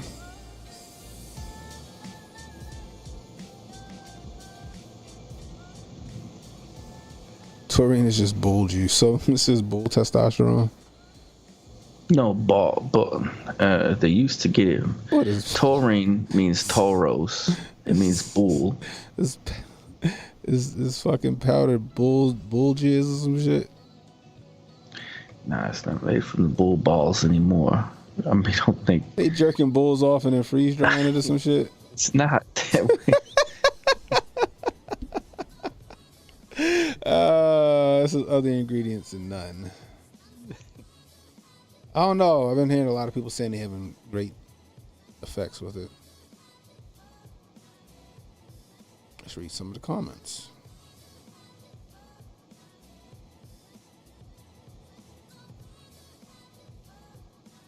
You looking up taurine over here? I'm just looking at the comments. I like taking taurine. So what brand you using? I got the. Oh, I thought I had it next to me. Sorry. The Now one, but I'm going to get the 400 servings. Got you. He said castor oil straight from the beaver. I don't know. I mean, I keep hearing everybody talk about castor oil, black seed oil. I just don't know. I know psyllium husk is good fiber.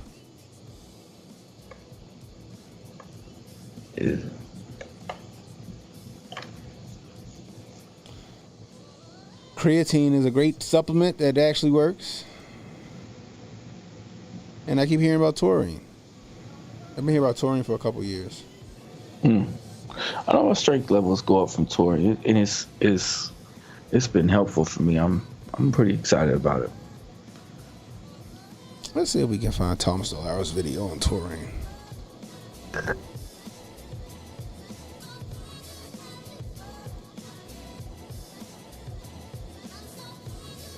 We only started this stream 3 hours ago. Oh shit! I ain't even know what time it was. By the way, creatine. Yeah, creatine just gives me that freaking bloat. I hate that. Taking creatine. 3 grams per day. Here you go. Per week.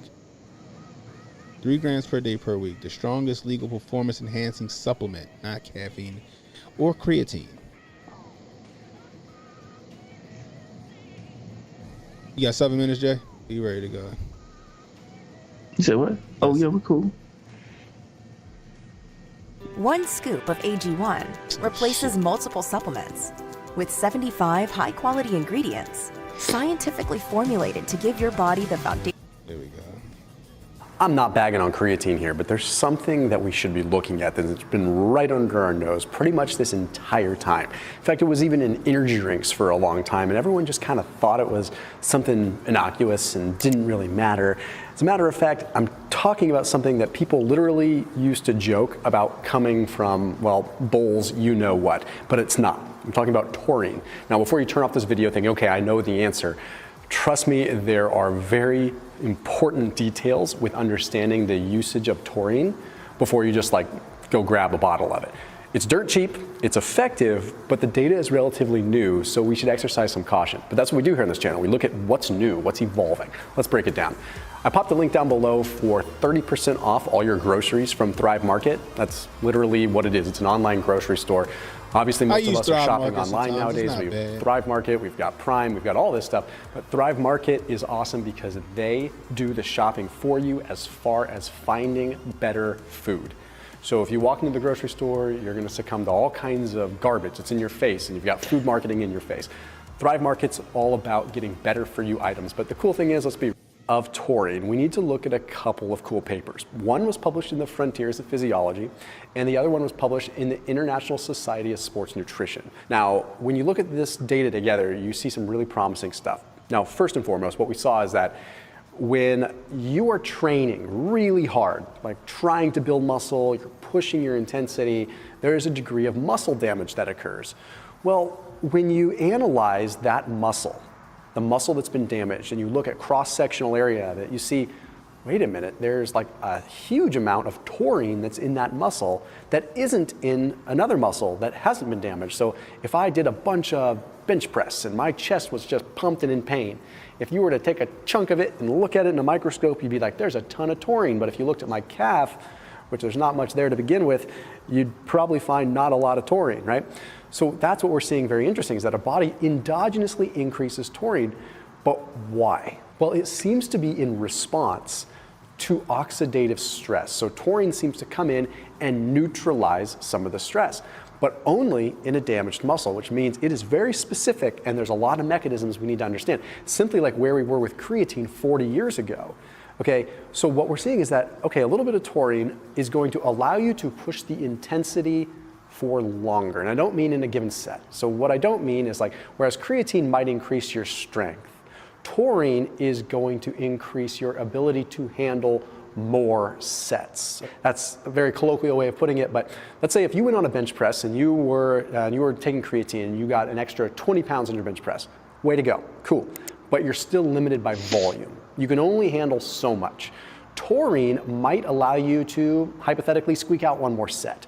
Why? Because it's protecting you from the damage. So it's not increasing your intensity, it's increasing the ability for you to do more of set intensity, which gives you more growth cycles, which gives you more potential to build muscle. So the studies have demonstrated, like that Frontiers of Physiology, that there is a short-term increase in performance in intense or severe exercise. Now, it hasn't been flushed out in like sprinting, but we're definitely seeing it in like anaerobic type resistance training. Now, what is going on? Well, with this, we can look at another paper. We look at that International Journal or Society of Sports Nutrition. With this paper, they took a look at the pathways in which this could be working and other mechanisms. It seems to influence what is called cyclic adenosine monophosphate to essentially alter glucose metabolism in such a way. So it's essentially modulating cyclic adenosine monophosphate, CAMP, to increase glucose metabolism and ultimately influence the genes that are associated with glucose metabolism and insulin sensitivity directly related with a muscle cell. So what that means is, maybe you remember if you like picked up a bodybuilding magazine back in the early 2000s, it would always say have a protein shake and have some carbs right after your workout. And that's kind of since been debunked, but that was the thing, because you want that insulin spike to help increase muscle. Insulin does build muscle, very important. But what we're seeing now is that it's the insulin sensitivity that really matters too, so that when you do have carbohydrates or you do have protein, you get a finite and a just important spike, right? And that spike could increase your ability to build muscle, increase anabolism. So is it that pathway that taurine's increasing muscle? That could be a molecular pathway in which it's helping us build muscle, but it's the recovery aspect that's allowing us to train harder. So it could have a double whammy where it lets us train harder, recover in between sets, but then also engage in a way to improve insulin sensitivity and help us build muscle after the fact. Here's what we need to understand about taurine and how much you should take and things like that. If you look at the data, most of the studies demonstrate like 3 to 6 grams for performance use, 3 to 6 grams per day. Taurine is one of these things where you may not need to increase stores of it like you do with creatine. So taurine might be something that you increase only on days that you're going to train hard. So remember how it was in energy drinks because it was like helping people recover and it helped energy, that was kind of the claim? That is almost a more realistic use than taking it every day. It's like use it on the days you train hard. What I would recommend is that you titrate up your dose. And titrate essentially means add in a small amount, increase, increase, increase until you no longer see benefit, and then back dosage down until you're in a sweet spot. So I do not recommend taking it every day. Why? Because it's something that's produced endogenously to help us recover. Now, if we start adding that in exogenously, do we take away from our body's ability to deal with the reactive oxygen species naturally? We don't want to stop the natural adaptation with an antioxidant in our body. We do want to add things in on days we're pushing it. So what I would recommend is if you have competition, add it in. If you have a day where you're trying to PR, add it in. If you have a day where you have a race, it's not something that's illegal, use it on race day. Use it a couple times per week on your hardest days when you're not as worried about training and adaptation, you're more worried about the number on the scoreboard. Training is all about adaptation, and if you stop adaptation, you're stopping training, right? If you were to put a weight vest on and you weren't getting stronger using that weight vest, what would be the point of using the weight vest, right? So in the case of taurine, it's like you're always training with a weight vest, and then on game day, you take the weight vest off and you're like, whoa, I'm light, I can do this, right? That's how we want to treat it. So start with 3 grams, then another time later in the week, try 4.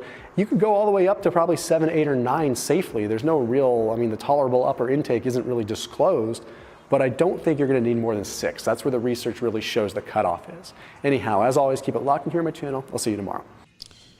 Oh, that was very informative. 3 to 6 grams a day, 3 times a day. Is that what you said?